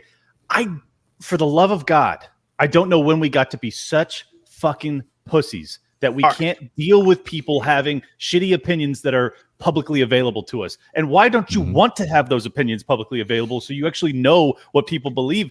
There's value in that. And it's just such a it's such a bitch ass un-American mentality. And if I see any libertarian doing that shit, I always have beef with them because it's just like, do you understand that we are political dissidents? Do you understand that the state wants nothing more than for us to be silenced forever? Do you understand what Ryan Dawson has been put through just because I debated Fuentes too. Yeah, Exactly. You killed him. He was supporting Burned state him. genocide. Like he painted himself in a corner in the very beginning of the Dude, debate. you fucking destroyed him, Ryan. It wasn't I know, that but hard. I felt bad because It he was wasn't like that 20 hard. years old. You No, could have he's had a dumb. brain. I mean, it's like Ryan, you could have had a brain injury and fucking owned Fuentes. You yeah, know? it was. But see, that's what should happen is dialogue. Like, let's Clint say is some fucking Kevin ideas. Passley. Clint They is give the touching on counterpoint. something that we're libertarians. This is where we need to fucking stand out. Well, they're like, Yes. "Oh, you talk to Fuentes, The that other means you're asshole. just like him," even though it's debate. We advocate speech. Don't shut anybody down. If you want to shut someone down, you are, as Dave Smith says, part of the problem. You're part of the problem. You are the fucking problem. Don't shut down any speech because the minute we start doing that, man, we look like our fucking enemies. The people who Well, want the to free market applies to speech too. The best product rises to the top. There's a hierarchy of ideas. Like that's what we're all about. We're about If there's a free market in fingers. speech, Yeah. Well, ideas. And Reed, we clamor for people who are based. We clamor for people who just bring us the best information, and the best information holds. It holds, man. It doesn't matter what other people are saying or what they're doing, man. If it's real, it's real. every new idea is not part of the mainstream. So if you're going to only allow for mainstream narratives, you're not going to allow for new ideas. New ideas are fucking valuable. They're the reason that we've gotten to such an evolved state technologically and culturally and civilizationally. And it's like, and now we just want to stop. Now we want to revert to like, okay, if you say something that I find morally questionable even, I want you to never be able to speak on technological platforms again. Fuck your cowardly bullshit perspective. I have no respect for people like that. And that applies to a libertarian. It applies to anybody that feels that way. And if you see a leftist that gets banned, you should be upset about that too. Stick up for him. Yeah, it's like stick up for the speech I that you hate. stood up for a Zionist, like There you Laura go. Loomer. That's So how based we would Reed. agree on Stick up for nothing. Zionists. Right. If she said the sky is blue, I'd go check to make sure it didn't change. But she should not have been banned from Twitter. But she needed to be banned from Twitter because I and others were owning her so bad on there that the best thing for her was to do something to get banned because she was running her mouth. Nobody knows her better than George Galloway on Syria. It was just that. Look up George Galloway, Laura Loomer. It is hilarious. It's almost as funny as Prince Andrew trying to talk his way out of the Epstein thing. Laura Loomer is almost as bad as gonorrhea. Almost. Hey, Eric, She's do the should not be censored. Dawson. Do the Dawson cactus quote in Trump's voice. We got a request from the audience. Look, so Ryan Dawson, who's a great guy, he's a smart guy, he's sharp. He says, you know what we should tell the Likud and the far right in Israel? Go fuck yourself with a cactus. Okay? Take the cactus, no lube, put it right up your ass, go fuck yourself. like lube would help with a cactus. It might help, Reed. It might help, but You're gonna have probably blood not. for lube anyway. Go fuck yourself with a cactus, Benjamin Netanyahu, you fucking cunt. I don't know. Lindsey Graham could probably get a whole one up there. Look. Now, You asked about Ryan, we could technological society going amok. we could do this. Ryan. It's going to take boots. Look, I'm Lindsey Graham. I'm going to appropriate tens of millions of dollars for them boys on the Eastern Mediterranean. I'm going to go on that aircraft carrier. I'm going to put sunscreen on them. It's going to take boots on the ground. I wish we had another way, but we don't. He's in a deep, dark closet. There's a video of me and Lindsey Graham together. I'll send it to you guys. I don't think you've seen it. If and when he ever comes out, everyone in South Carolina is gonna be like, we know Lindsey. Yeah, Everybody knows. Charlie Sheen's like, so what, winning? He was the bottom to McCain, right? Or there's no way he was topping McCain, was he? Look, No, Clint, let me tell you, Clint. When They're John both on the McCain, bottom for Al Qaeda. Ryan, excuse me. When John McCain died, the flag was folded and put up my ass at the funeral. John McCain's flag was folded and put up my ass with no. This is why you got to see Jackman's live 90 minutes of comedy. Dude, what we did Friday night here in New Hampshire was fucking based. It was something you're not going to hear I anywhere wonder else. if you and Dave Smith or you guys in Tripoli could like share a stage. Yes. That's what needs to happen because I don't know the politics of comedians or whatever, but Well, Eric, you need more advertisement. People in the liberty movement don't know you enough. Like you got to get on the shows. You got to get rounds. And when they discover the Jackman brothers, they're fucking simply delighted. You know, they're delighted because we just facts are given to us, and Ryan gets this. You guys get this. Facts are given to you, and then you just fucking put it out there as reality and what you can do. But my brother and I have this weird gift where we can impersonate people and connect it to pop culture and whatever, and we mesmerize. My brother and I, for 90 minutes Friday night, mesmerized a crowd of 40 people, and it was amazing. So I want to.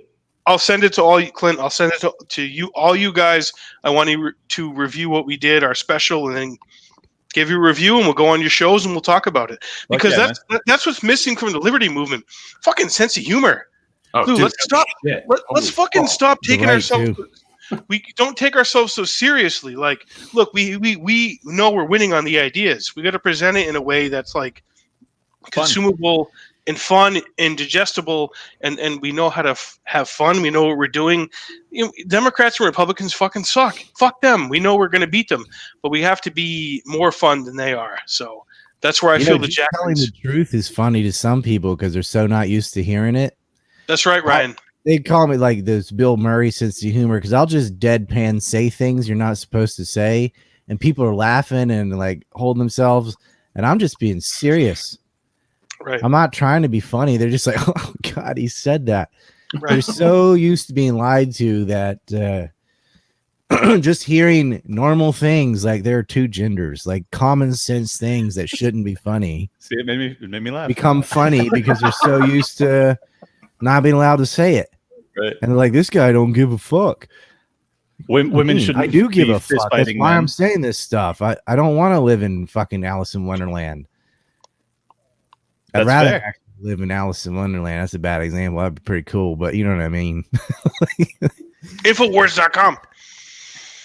No, I agree. I think that's a. I mean, it's a major challenge for libertarians because we are so much of us, so many of us are on the spectrum, and we're facts and we're logic and we lack emotion, and then it's just like to get any sort of comedic flair that's paired with that kind of knowledge is very rare. I think that's why Dave has succeeded as much as he has, is that he's able to package these ideas in a way that can make people laugh. And if you're able to make people laugh, you can disarm them. You can get them to actually consider some things that they otherwise would not. Like, whereas if you come at them very aggressively and there's no humor in it, people will just, they'll put up earmuffs and disregard. So it's why 4chan is so successful. They'll say the most outrageous, disagreeable thing, but in a very funny way, and you're just like, I don't agree with this, but this is funny, That's why I like the alt-right guys, because they're fucking hilarious.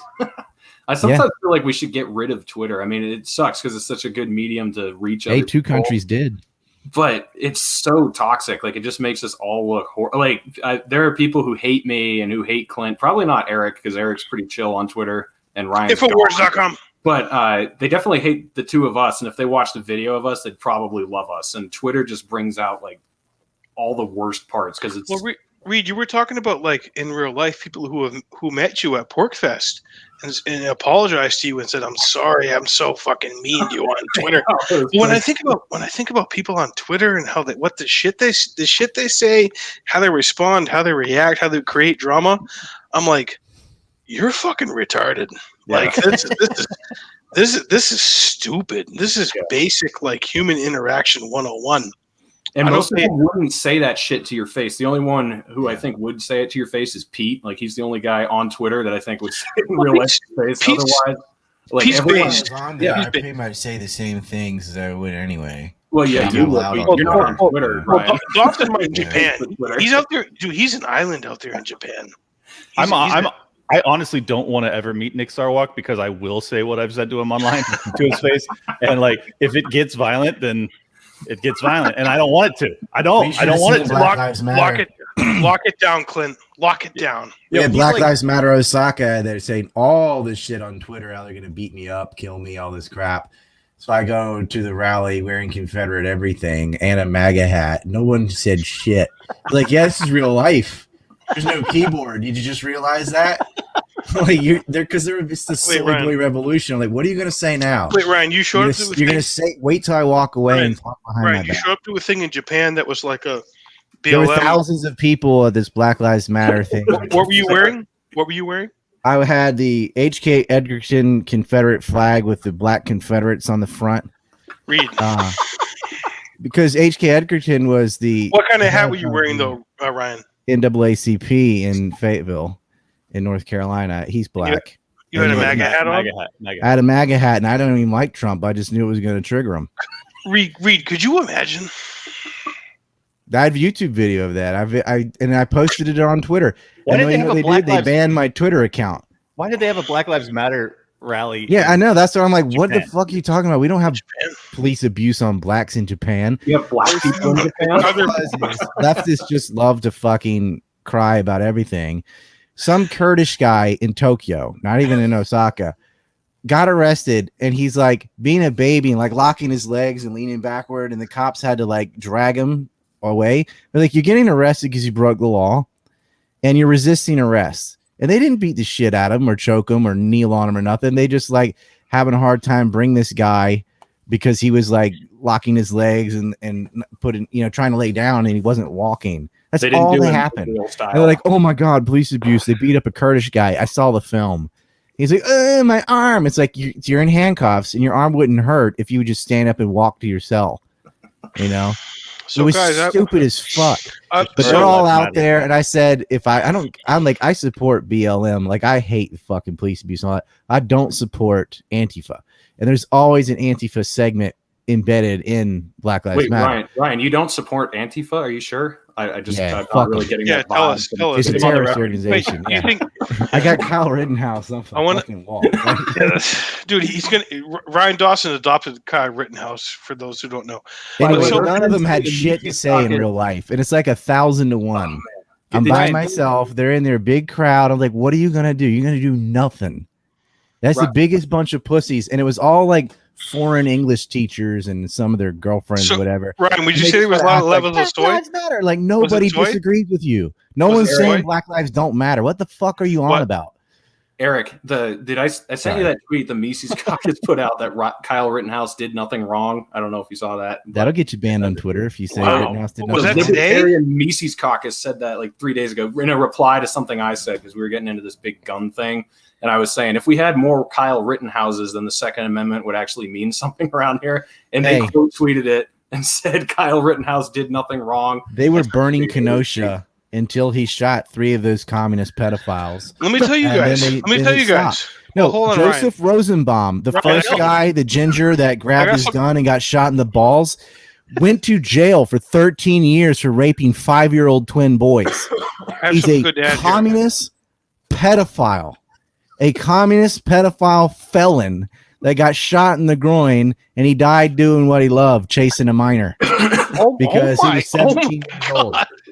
Dude, and it's like, whoa, what happened? He's like, shoot me, Nibba, and then he gets his balls blown off. I'm like, I can't think of more just desserts than an Antifa, communist, pedophile, homosexual that got shot in the balls. My perspective on it is, and I think I've told Reed this. That's getting clipped and put on Twitter, by the way. I love that. My dad, Joseph Rosenbaum, like, he can rot in hell. He raped 2 little kids. The guy they're defending raped 2 little boys. 2 5-year-old boys were raped by Joseph Rosenbaum. He went to prison for 13 years, gets out of jail, and tries to kill another guy. They shot at Rittenhouse first. And by the way, Rosenbaum is firing in the air. They're shooting at him. When he goes for the diversion, Rosenbaum dives at his gun. We got him on there. Rittenhouse shoots him in the nuts. He dies. Then he tried to help him, like while he's on the ground crying, and he put a T-shirt on, whatever. Then Skate or Die, who's another felon, another fucking communist felon, hits him with a skateboard. He gets shot in the heart, and it's like, well, you're beating a guy with a board, and he's also a felon. Then a third felon, and he was like choking women and stuff. That's what he went to jail for. Then the third guy, who's made a true lefty because he has no right arm, got shot while he's holding a gun. Oh, this is right. He's got a fucking gun illegally because he got convicted for breaking and entering, and he's on probation and not supposed to have a firearm. He's pointing a gun at a guy who's down already, sitting down. So he got his arm blown off. He got disarmed, you could say. So fuck him. And Kyle could have shot him in the fucking head if he wanted to. He shot him in the arm that was holding the gun. I mean, that dude, do you want a statue of somebody Fuck George Fentanyl pulling guns on pregnant women and dying of goddamn methamphetamine. Love this. Put a big statue of Kyle Rittenhouse sitting down holding the gun, just says tread on them. So where I'm coming from, my dad was a car salesman. He owned car lots. My dad had car lots. And this is what I say to people, I'm not a fucking big gun guy. I don't want to cuck any gun rights. And I'm like, you know what? My father paid the bills and fed our family of 5 for 20 years. He owned a car lot and he sold cars. My dad was a car salesman. If there was a threat of riots and looting and burning of his car lot, and someone showed up with a fucking AR or a game changer, whatever the piece was, and they said, "We'll be here all night," I'll give him fucking, I'll pay him to be there to protect the car lot, and that's what's lost on the whole thing because the cops weren't there. Eric, they let them burn how many that beers deep are you right now, Eric? I just want. They had a dumpster on fire that they were pushing toward a gas station. They were going to blow up a fucking gas station. This is the only another guy put out the fire, so they were incensed. Like, why won't you let us blow up a gas station? We're anarcho-communists. Yeah. And they chased him, and then they got shot and died. And now they cry about it and call him a white supremacist. They're like, no, fucker. You are a bunch of communist felons committing arson, assault, and sometimes murder, and you got your comeuppance. There should be more Kyle Rittenhouses. Like, I'm surprised someone hadn't just the whole lot of them. Like, you cannot just go around setting property on fire and stealing shit like a bunch of monkeys. So the point I'm making, right, is that you can't fucking threaten private business. So it looked like they're just like burning shit. They couldn't even break the window. They're like hitting the window with a bat like 7 times and can't break it. I'm like, dude, I can break that with my fucking elbow. Like, you're such a fucking puss. And they're like, God, they're useless. Useless. Oh my God. Antifa is useless. And they're like, their only weapon is to like go online and get someone banned on something. We'll tell on you. It's like, Mom, they're gonna go tell on somebody. He hurt my feelings online. I have like 10 pages of shit talking. And then he called me a pudwhack, so I can't handle that. I'm gonna get him canceled. But in real life, these people. You just look at them, they're all decrepit and fucked up looking, like they are a loser's loser, like lower than dog shit. They are a negative impact on society. They live on the dole or off their parents or whatever, and they're like shooting fireworks at the courthouse. I'm like, you are lucky you are in some shit lib city, because if you tried that crap in Alabama or something, you're going to jail, and you're going to be everybody's bitch when you're in jail. Because you're a bitch. You're a natural bitch. When you're a natural bitch, of course you gravitate to communism, whatever. Because anything, even the fucking bottom rung, is a level up for you.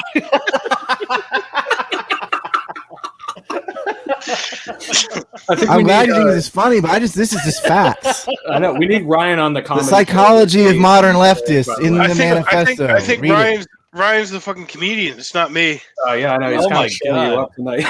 Fucking hate these people. No, it's and I gotta apologize. Last stream, I threw around the word Yankee and I forgot to say goddamn. Yeah. Well, we're not all created equal. Eric and I are Yankees, so it doesn't mean no, y'all are just people who live in the north. The goddamn Yankee. I mean, Ryan, I was born in Massachusetts. Does that trigger you? I mean, hold on. No, I don't care where someone's born. Yankee is like redneck. It's a personality. Clint, what do you think about everything? Like, Jesus Christ, dude! I think that I couldn't go on a rant that lasted that long, and that was that on point if I tried. So, I just thank you for stopping so I can catch my breath. Yeah, 20 years, man. I've done this shit 20 years. I can ad lib this crap all day. We all seen Wayne's World. That's why I'm not on Tim Pool. Because I'll get them to say that shit, and they're like, I don't know what to do. Clint, who's a better skateboarder, fucking Clint Pool or fucking Scott Horton? I didn't actually see Tim skate, and I didn't see Scott skate. I went on skate. Right? Yeah, Scott's been skating longer. Scott Horton's fucking based. Dude, he's a lord. What? I met Christian Lasoy and Tony Hawk at the Surf Expo in Orlando. Really fucking. I've met Tony Hawk too. Yeah, I live in Carlsbad. That's where he grew up. So. Dude, imagine making Tony Hawk libertarian. Let's do it. Let's make that the fucking goal of Four Horsemen. So Clint, I mean, overall, like when you're going through you're moving, you're leaving California. Where are you going? What's your next step? What are you doing right now? I'll talk about Hulk Hogan. I want to hear what fucking Clint says right now. I asked Clint a question. I want to hear what Clint says. I'm trying to get away from the Antifa people in California. So I am going to be traveling through Tennessee, Texas, Florida, through the South. Antifa people's an oxymoron.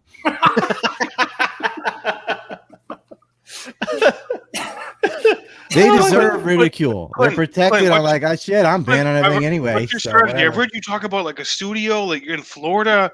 Yeah. When it happens, I want to fucking come to the studio. I want to fucking eat gator bites. I want to fucking smoke crack with DeSantis. I want to come to Florida. Tell me about it, Clint. Sell it to me. Sell Florida to me right now, Clint. I've heard that the almost governor was a big crackhead or meth addict and a homosexual. So I feel like we'll be right at home. So that's what Infowars.com. That's what obviously made Florida appealing to me. Is I'm big time into gay hooker hotel sex with methamphetamine. So that's what I'm looking forward to. I'm just trying to get away from fucking the communist vibes of California. I'm born and raised here, man. So it's heartbreaking to me to feel like I have to flee, but I do. I'm actually so concerned about the condition of this country that I am not committed to stopping. Like if I check out Texas, Tennessee, and Florida, and I still don't get the good old red, white, and blue vibes I'm looking for, I'll keep going, man. I'll go. I'll be fucking Ryan's neighbor. I don't give a shit. I gotta find freedom somewhere. So right, yeah, exactly. You guys know BTS, Korean band? You heard of them? Yeah. So they got a new song called "No Permission to Dance." You like it. You love it. It's all about they're all taking their mask off. To dance means no permission to live. Like we don't need your permission to live. So they're in the middle of their video.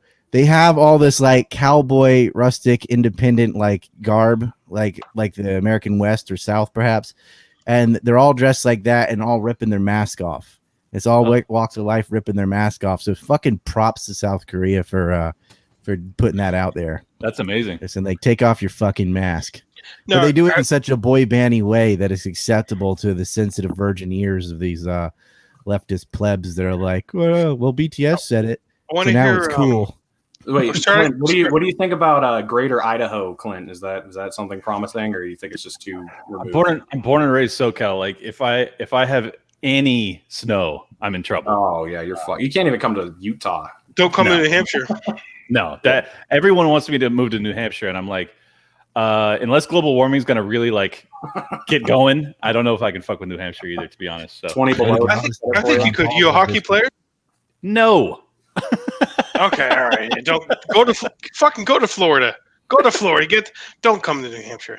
Yeah, I mean, I think I would love New Hampshire 6 months out of the year, but the other 6, I'd have to have a second home in Florida or something. Clint, let me tell you, we're fucking free up here, dude. Like people don't fuck. We don't fuck with each other. I mean, Reed can attest to this.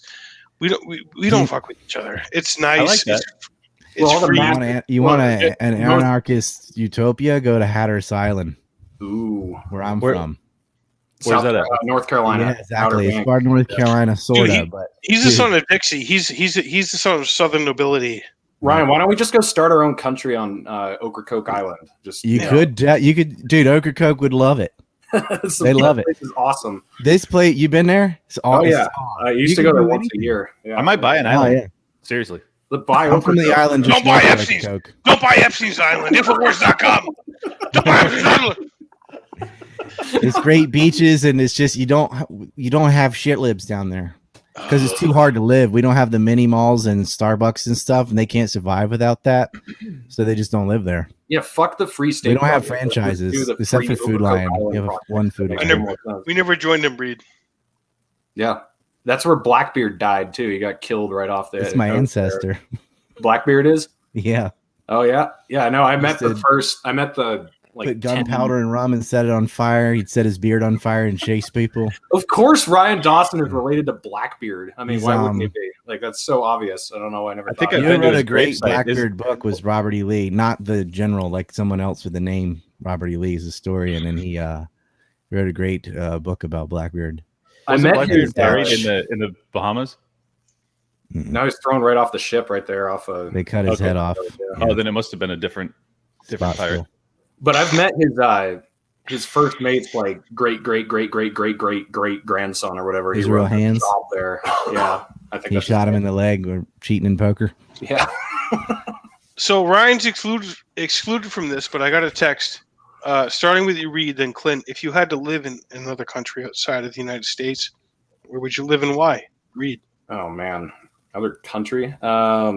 Just Japan because I could hang out with Ryan, I guess. There you go. I would say I would take a serious look at El Salvador just because of the Bitcoin stuff that they're doing. I mean, I haven't ever been there, so I couldn't say that I would definitely move there. Other than that, God damn it, I don't know. I've been near the spending, equator for this. I've been watching. Yeah, it's got to have to be near the equator. That's a fact. I mean, I've been doing a lot of YouTube searching, trying to figure out like expatriation locales that might make sense for me. I'm really committed to this. Like, I'm going to find somewhere where I get to be treated like a free fucking human being, or I'm going to die trying. So come to New Hampshire, bro. It's a fucking cold, brother. Jesus. Costa Rica. Dude, I'll help you with the cold. Maybe.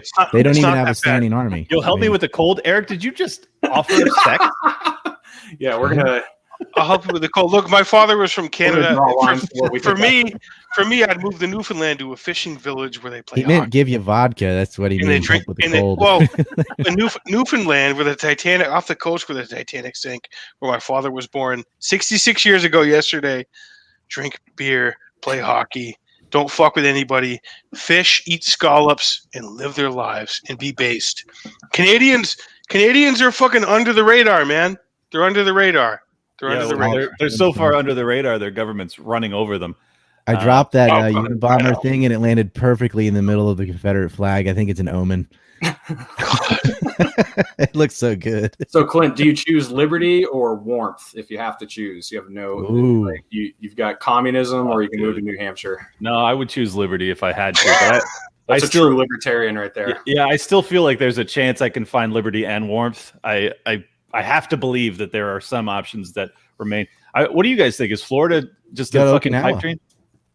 Florida, I mean, they're just like boomer cons, right? So they're good on lockdown. Go for it. The lockdown, I don't know. Like, but if they're not in charge of like diplomacy and shit, because they don't have any fucking global power, then that's all I really need. I just need them to be against lockdowns and to leave me the fuck alone. They're against lockdowns and big tech in Florida. That's a plus for them. DeSantis he's a ghoul, but there's parts of DeSantis that is fucking based. Yeah, compared to you got to compare him to other governors. Like, compared to Cuomo or Whitmer, or Cooper or fucking Newsom. Yeah, I mean, that's pretty good. Chris Sununu in New Hampshire Reed, you back me up or don't fight me on it. I think Chris Sununu has done okay with the lockdowns on the bell curve. I mean, I wasn't living there. My parents and most of my family were. They said it was okay.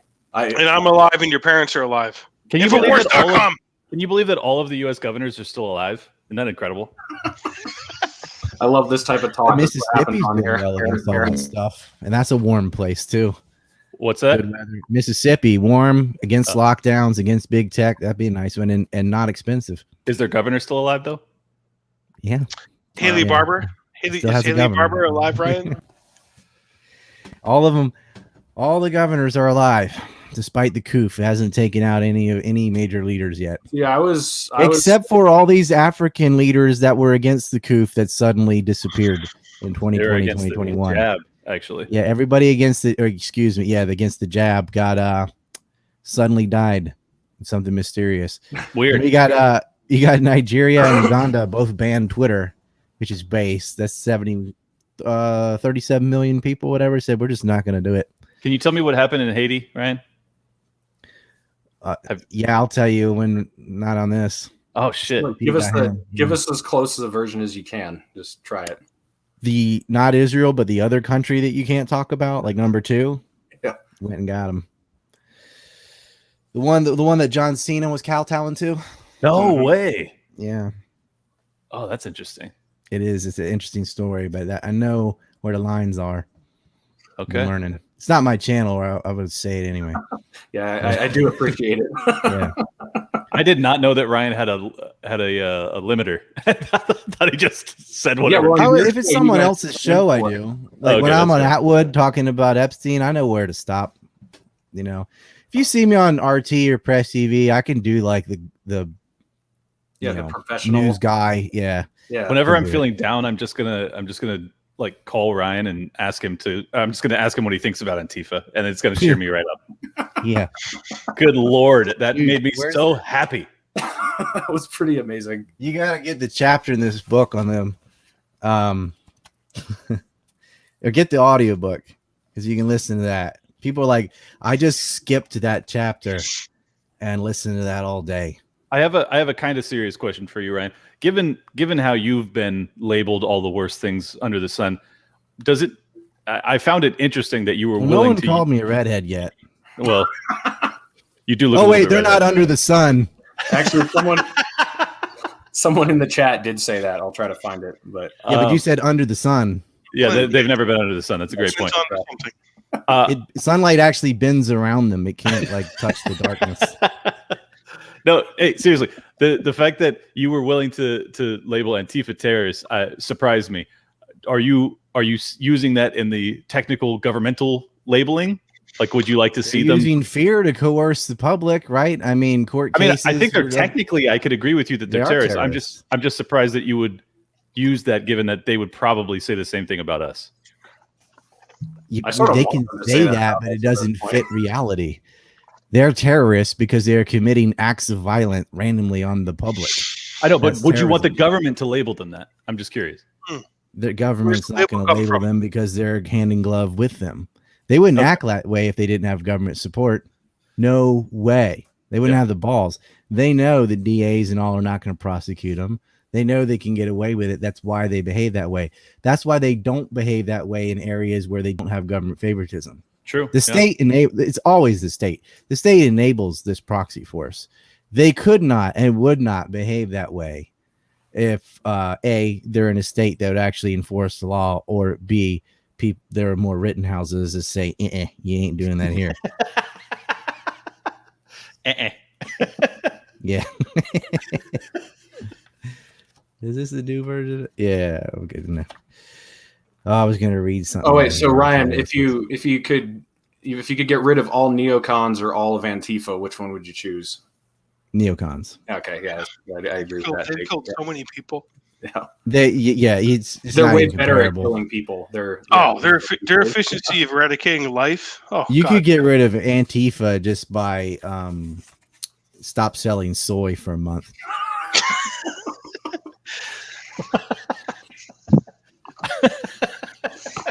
The Identitarian Cryboys 181. That's what it is. But the neocons, I mean, you want to hear me really go off? Like, listen to the show I did with Scott Horton called "Hate Richard Pearl Day." It's a holiday I made up. By the way, July is Judeo-Fascist Awareness Month. Since they're always like Islamo-fascist, I'm like, okay, July is going to be Judeo-Fascist Awareness Month. You want to hear some of this or no? I don't know if I've already crossed the line. Or trying to plug a book. We're just going to sit down next to the fire with Uncle Ry, just like Uncle Remus. We're going to read about the idiots. No. You ever read Burr Rabbit when you were a kid? Any of y'all? Burr Rabbit and Burr Bear? Yeah. Briar Patch? Oh, yeah. Yep. Yeah, it's good stuff. I always would read that in Uncle Remus's voice, like the Uncle Remus from Disney. They did the Zippity Doo-Dah stuff. You ever read a book, like when you read a quote from Winnie the Pooh and you do it in Winnie the Pooh's voice?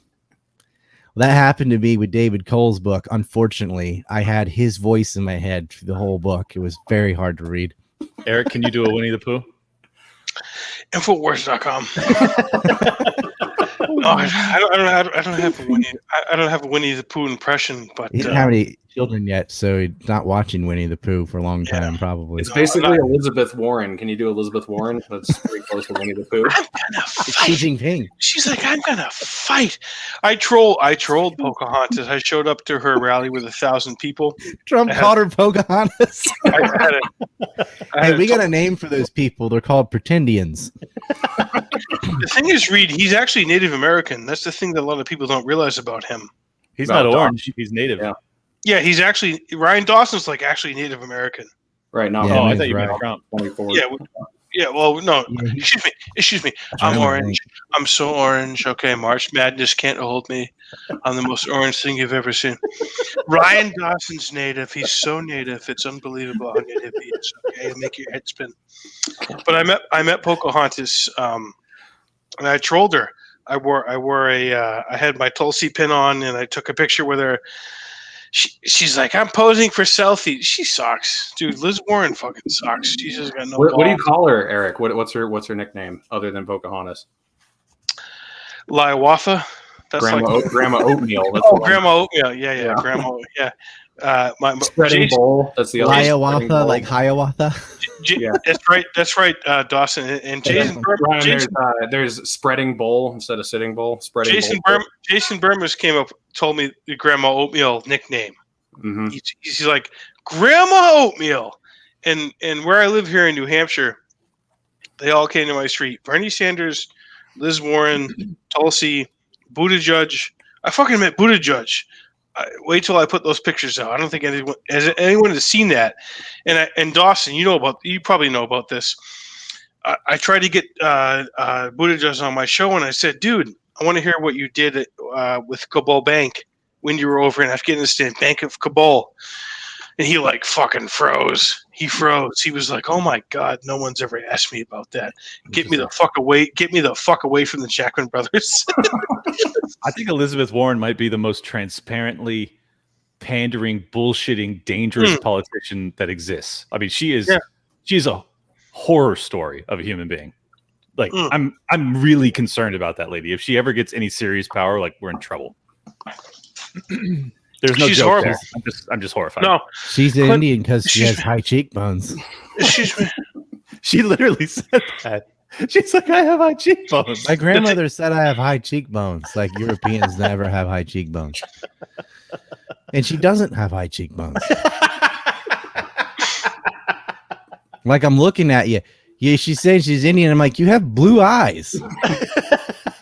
I've never seen. Totally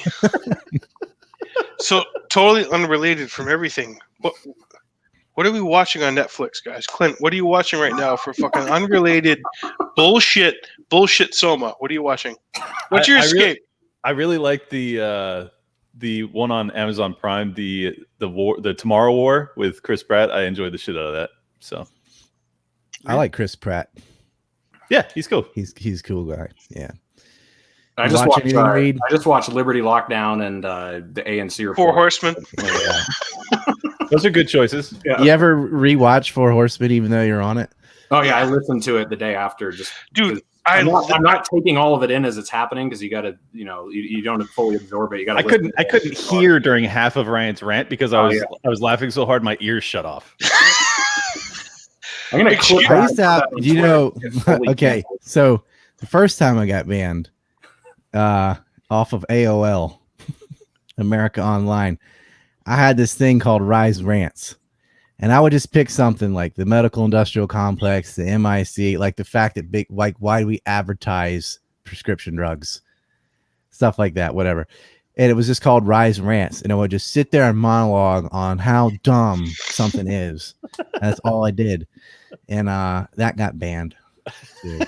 So Ryan, let's hear your book excerpt. What's a good? He's been persecuted for so long. He was banned off AOL, but that's so gangster. You had to dial up to get banned. On MySpace too. Incredible. Hey Ryan, let me just say this. Friday night, I had to make a joke about my twin brother, who didn't have a phone for a long time, and I had the phone, and people were like, "How do I get in touch with your brother? I got to reach out to him. Let me leave a message." I was like, just tell me what the message is. Smoke signal. I'll get to him. And eventually I was just like, he doesn't have a phone. He's a Unabomber. And he was told on by his brother. It made me think about Ryan Dawson. That makes you David Kaczynski. He's the worst narc in history. He narked Ryan. I know. I don't really. I mean, he did what he did. We'll get him on the Four Horsemen. Dude, he had to. He come on. I mean, Ryan. If you know your twin, we have twins, Ryan. If you know your twin's a Unabomber, We don't believe in violence. Myself. We don't believe in violence.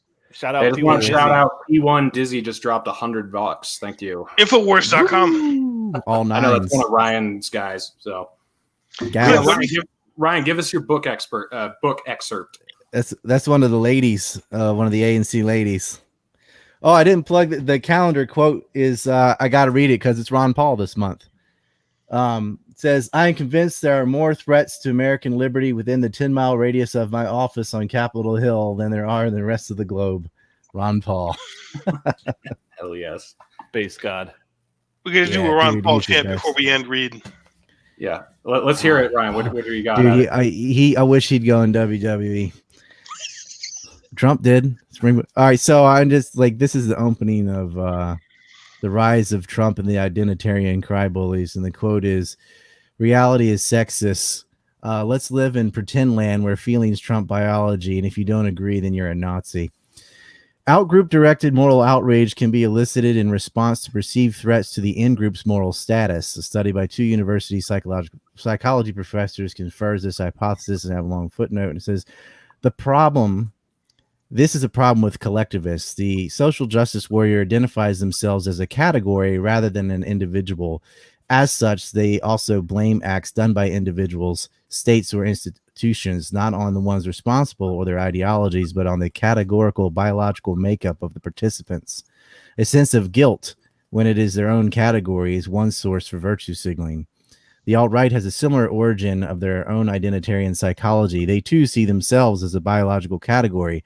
Thus, if Isaac Newton was white and they are white, then they're on that team and their team is smarter than the other teams.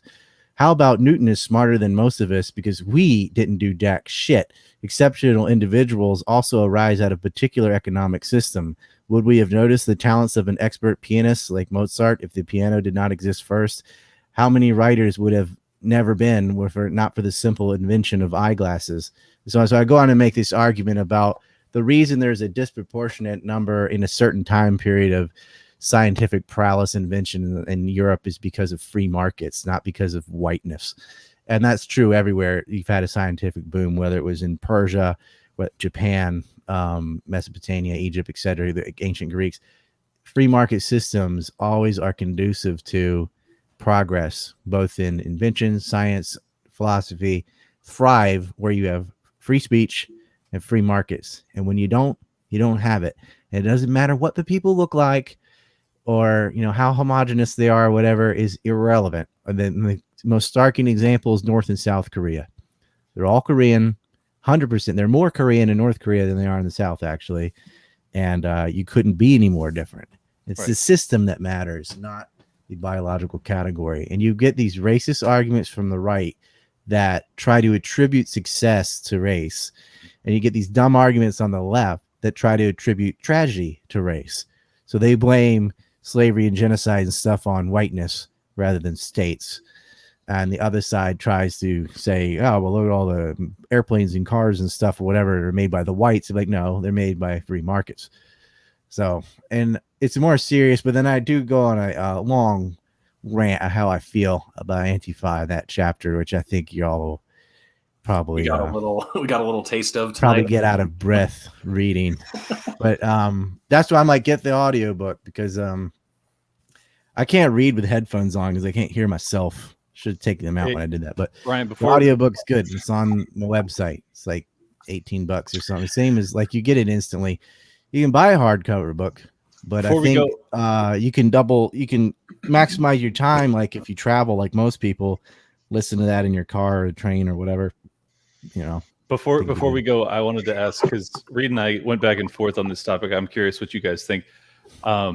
Do you think that the Second Amendment has any value at this point? I mean, obviously, we're all ANCAPs for the most part, and we don't believe that the Constitution has any real value other than that it has some sort of cultural, reinforcement. And I'm curious. I'm not an ANCAP. I'm a libertarian. I'm not an anarchist. Yeah, he's a minarchist. Yeah. Excuse me. So yeah, what do you think about it? Do you think that it's still worth anything in our current paradigm, or what do you think? I want to clarify that what I said was it's been useless against government tyranny. Mean, like there's been isolated skirmishes where Some people sort of made a little bit of resistance, but as a whole, it hasn't done jack shit to prevent a tyrannical government, just like the Constitution is the argument I was making. So just like with the Constitution, it's only as valuable as the people who enforce it. The same with the Second Amendment. It's only any good if people start shooting people, basically, is what I said. So, well, my only experience is my neighbor accidentally shot his rifle into my apartment. So, not a fan of the Second Amendment? I think it did some good. I mean, No. Shot his lawyer in the face. Well, that was good, Ryan. But my Who didn't neighbor want to shoot Dick Cheney's lawyer in the face.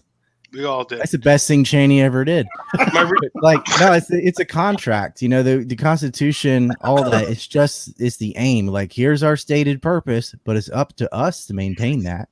Just paper. It's not going to automatically well, we wrote it down. Okay, so you have to have a population that believes in that and stands by that philosophically. I think that you can actually see evidence over the past year that the lockdowns were lifted a lot faster in states that had stronger gun right laws. I think that there is something to be said for the fact that perhaps we're still locked down if we aren't the most armed country on earth. Do you think there's any merit to that, Reed? We haven't had any lockdowns and we don't have guns. Yeah, well, I was going to say cultural. Sweden, I think it's cultural.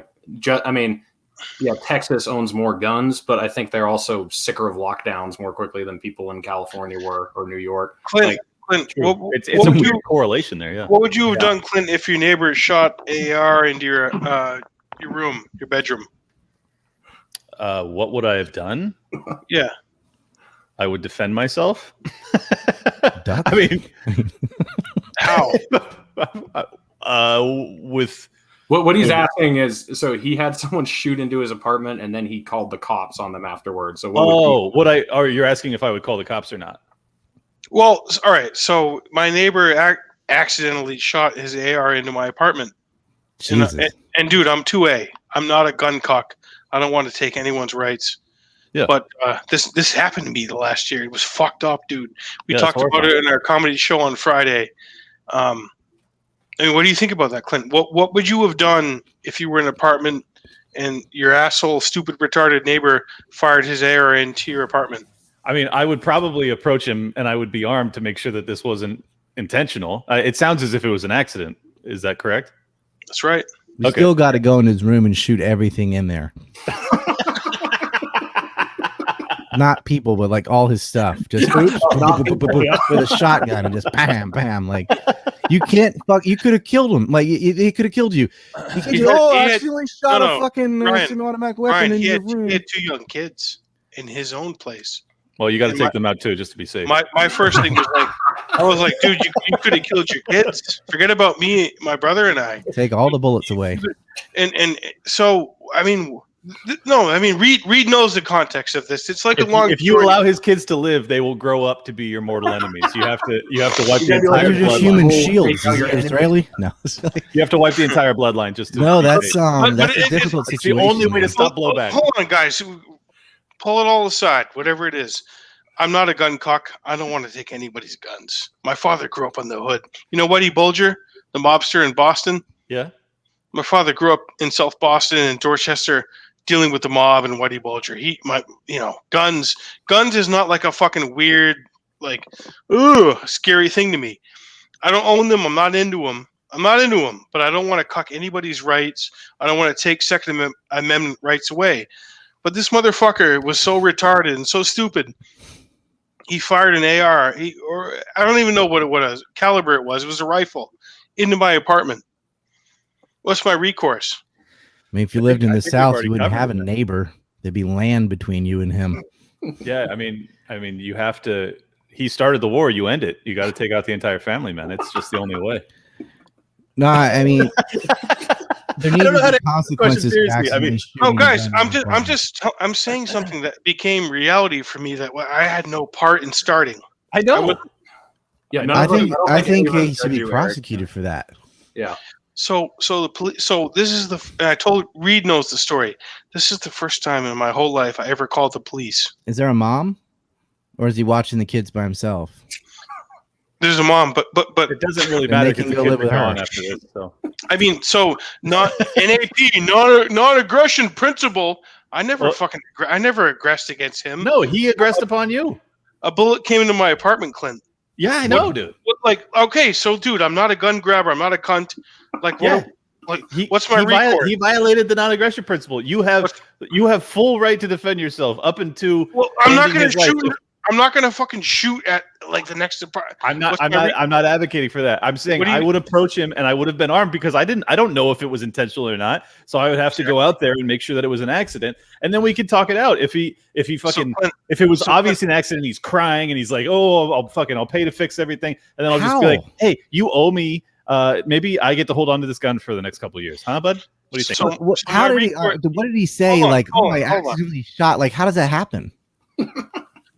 All right. Are drugs involved? Like, what happened? For real? We got home. All right, I'll tell you guys. We got home, and this guy was, and you know what? Here's the pretext. Him and his wife, they fucking fight all the time. They're loud. There's disturbance, and my brother and I were gone for the whole weekend. We weren't there. We weren't here in our apartment, and we came home, and he was waiting outside my apartment. And we walked by, and he was like, "Hey guys, I feel bad. I think I fucked up." We're like, "Oh, really? Yeah. What happened?" "I think I shot a bullet into your apartment." Oh, so you weren't there? All right. Well, that's good. No, thank God. Good Lord. If we were in the bathroom, we would have been killed. Wow. If Mike or I were in the bathroom, either shaving or pissing or shitting, a bullet would have killed one of us. And we were like, wow. But the pretext is we've heard them fighting, fucking with each other, fighting, disturbances. We knew they weren't stable. I don't want to take anybody's guns. I'm not a fucking gun grabber. I'm not into that. But we were gone the whole week, and we came back, and it was scary, dude. So. Yeah. So honestly, I'd probably just move away. I know that sounds like a bitch way to handle it, but I would just probably move away. I think you can take his gun. You're not asking the state to take his gun. You take his gun. But like, you don't get to have this anymore. Yeah, like you almost killed me, man. You could have killed me or my brother. So you don't belong. This doesn't belong in there. But I wonder, like, how the fuck you just waving guns around and oops. Yeah, he's got to give you guys. I told you about my father. My father was a tough guy. He had guns. He grew up in Whitey Bulger's Boston. Millions of people have played guns hockey. without shooting their neighbors. My guy was tough. Dude, I don't want to take anyone's guns. I don't want to fuck with anybody. But this guy, he aggressed. Eric, what did he say happened? All right. So he was like, "Oh, man, I don't know what happened. I just pulled my fucking rifle out. I was fucking with it. I was watching fucking Shooter, the Mark Wahlberg movie." No, guys, I'm serious. This is in the police report. That's a great movie, by the way. It's a really good movie. Infowars.com. And he said, I watched Shooter, and Clint, this is the first time I've been alive for at this point almost 35 years that I ever called the police. What did the cops do? I called the police. Did the cops ask if you want to press charges? I know the police. Here in New Hampshire, small town actually means something. Sure. Yeah. And people. Did they ask you if you want to press charges? So the police showed up. They knocked on my door, and they wanted to know what was going on, what was happening. And I said, I don't want to press charges. I just want to tell you what happened. I want to tell you what happened to me. Right. Like what came into here. And he's like, yeah. And he went and interviewed the guy next. He took his gun. The cop interviewed him, and first of all, let me tell you, he came in here and he looked at the trajectory, right? Mm-hmm. And I showed him the shattered mirror in my bathroom, and then through a door jam, and then the bullet ended up 3 feet from my brother's bed in my brother's bedroom. Jesus. Yeah. So you didn't press charges, and they didn't take the dude's gun? No.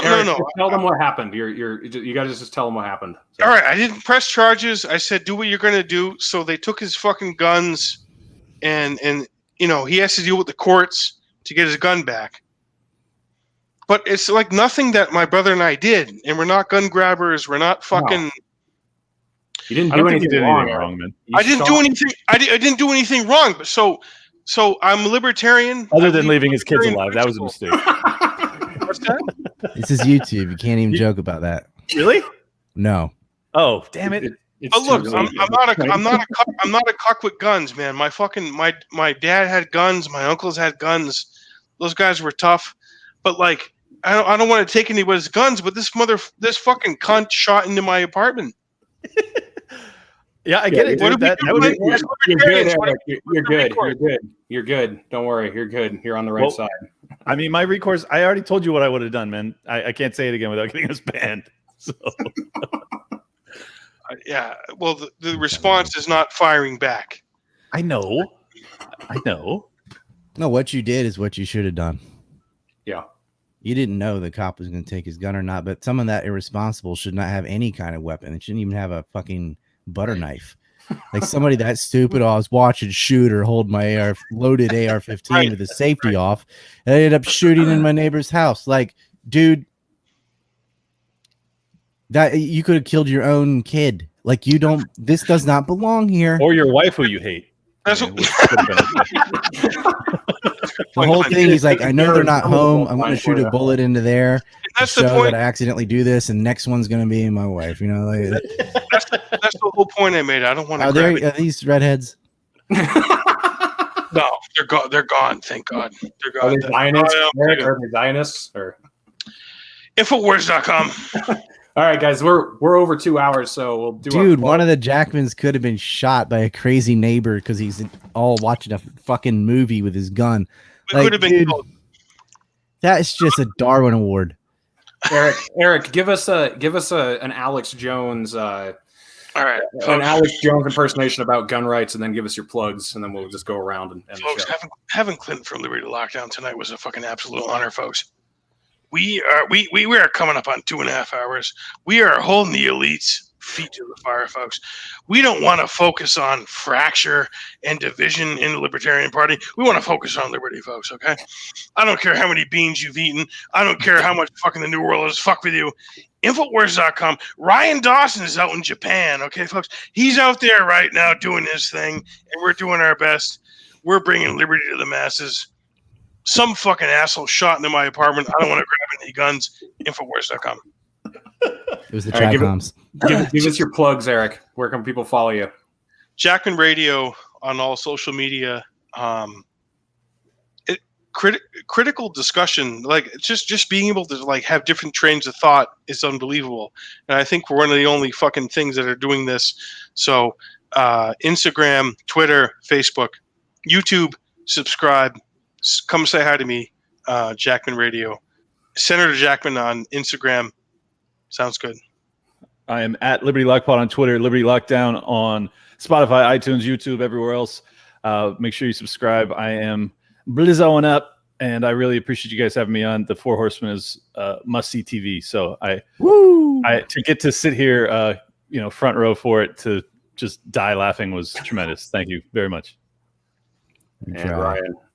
And Clint and I did an interview that was not, we couldn't go on YouTube, but it's on his like audio podcast. Yeah, audio podcast, and it's also on Odyssey as well if you want to check it out. Oh, it's on Odyssey. There you go. Yeah, I was do a YouTube video saying, here's a video that like 5 different topics we were not allowed to talk about. Go watch it on Odyssey. Yep. We'll drive people over there. I'm not allowed on social media, but I have a website, ancreport.com. It's like anti-neocon. I don't know if you've ever seen this green thing I wear on my wrist all the time. It says anti-neocons on there. Ooh. Yeah. But ancreport.com, and I have a Telegram group as well, and I'll send the link to read. But I tell you what, man, before you go in there, take a deep breath. Be warned. It's rough. I also have a website too. It's libertylockdownpodcast.com if you guys want to get other links there. We make 4chan look mild. All right, guys, I'm going to end the stream before we get banned. Thank you everyone for watching. Thank you, everyone, for the super chats. I think I got to every question that was asked. Some were just money thrown in. A lot of Ryan Dawson fans on the stream. Thanks for coming over. If you have not subscribed to the channel, please do so. And we will catch you next time.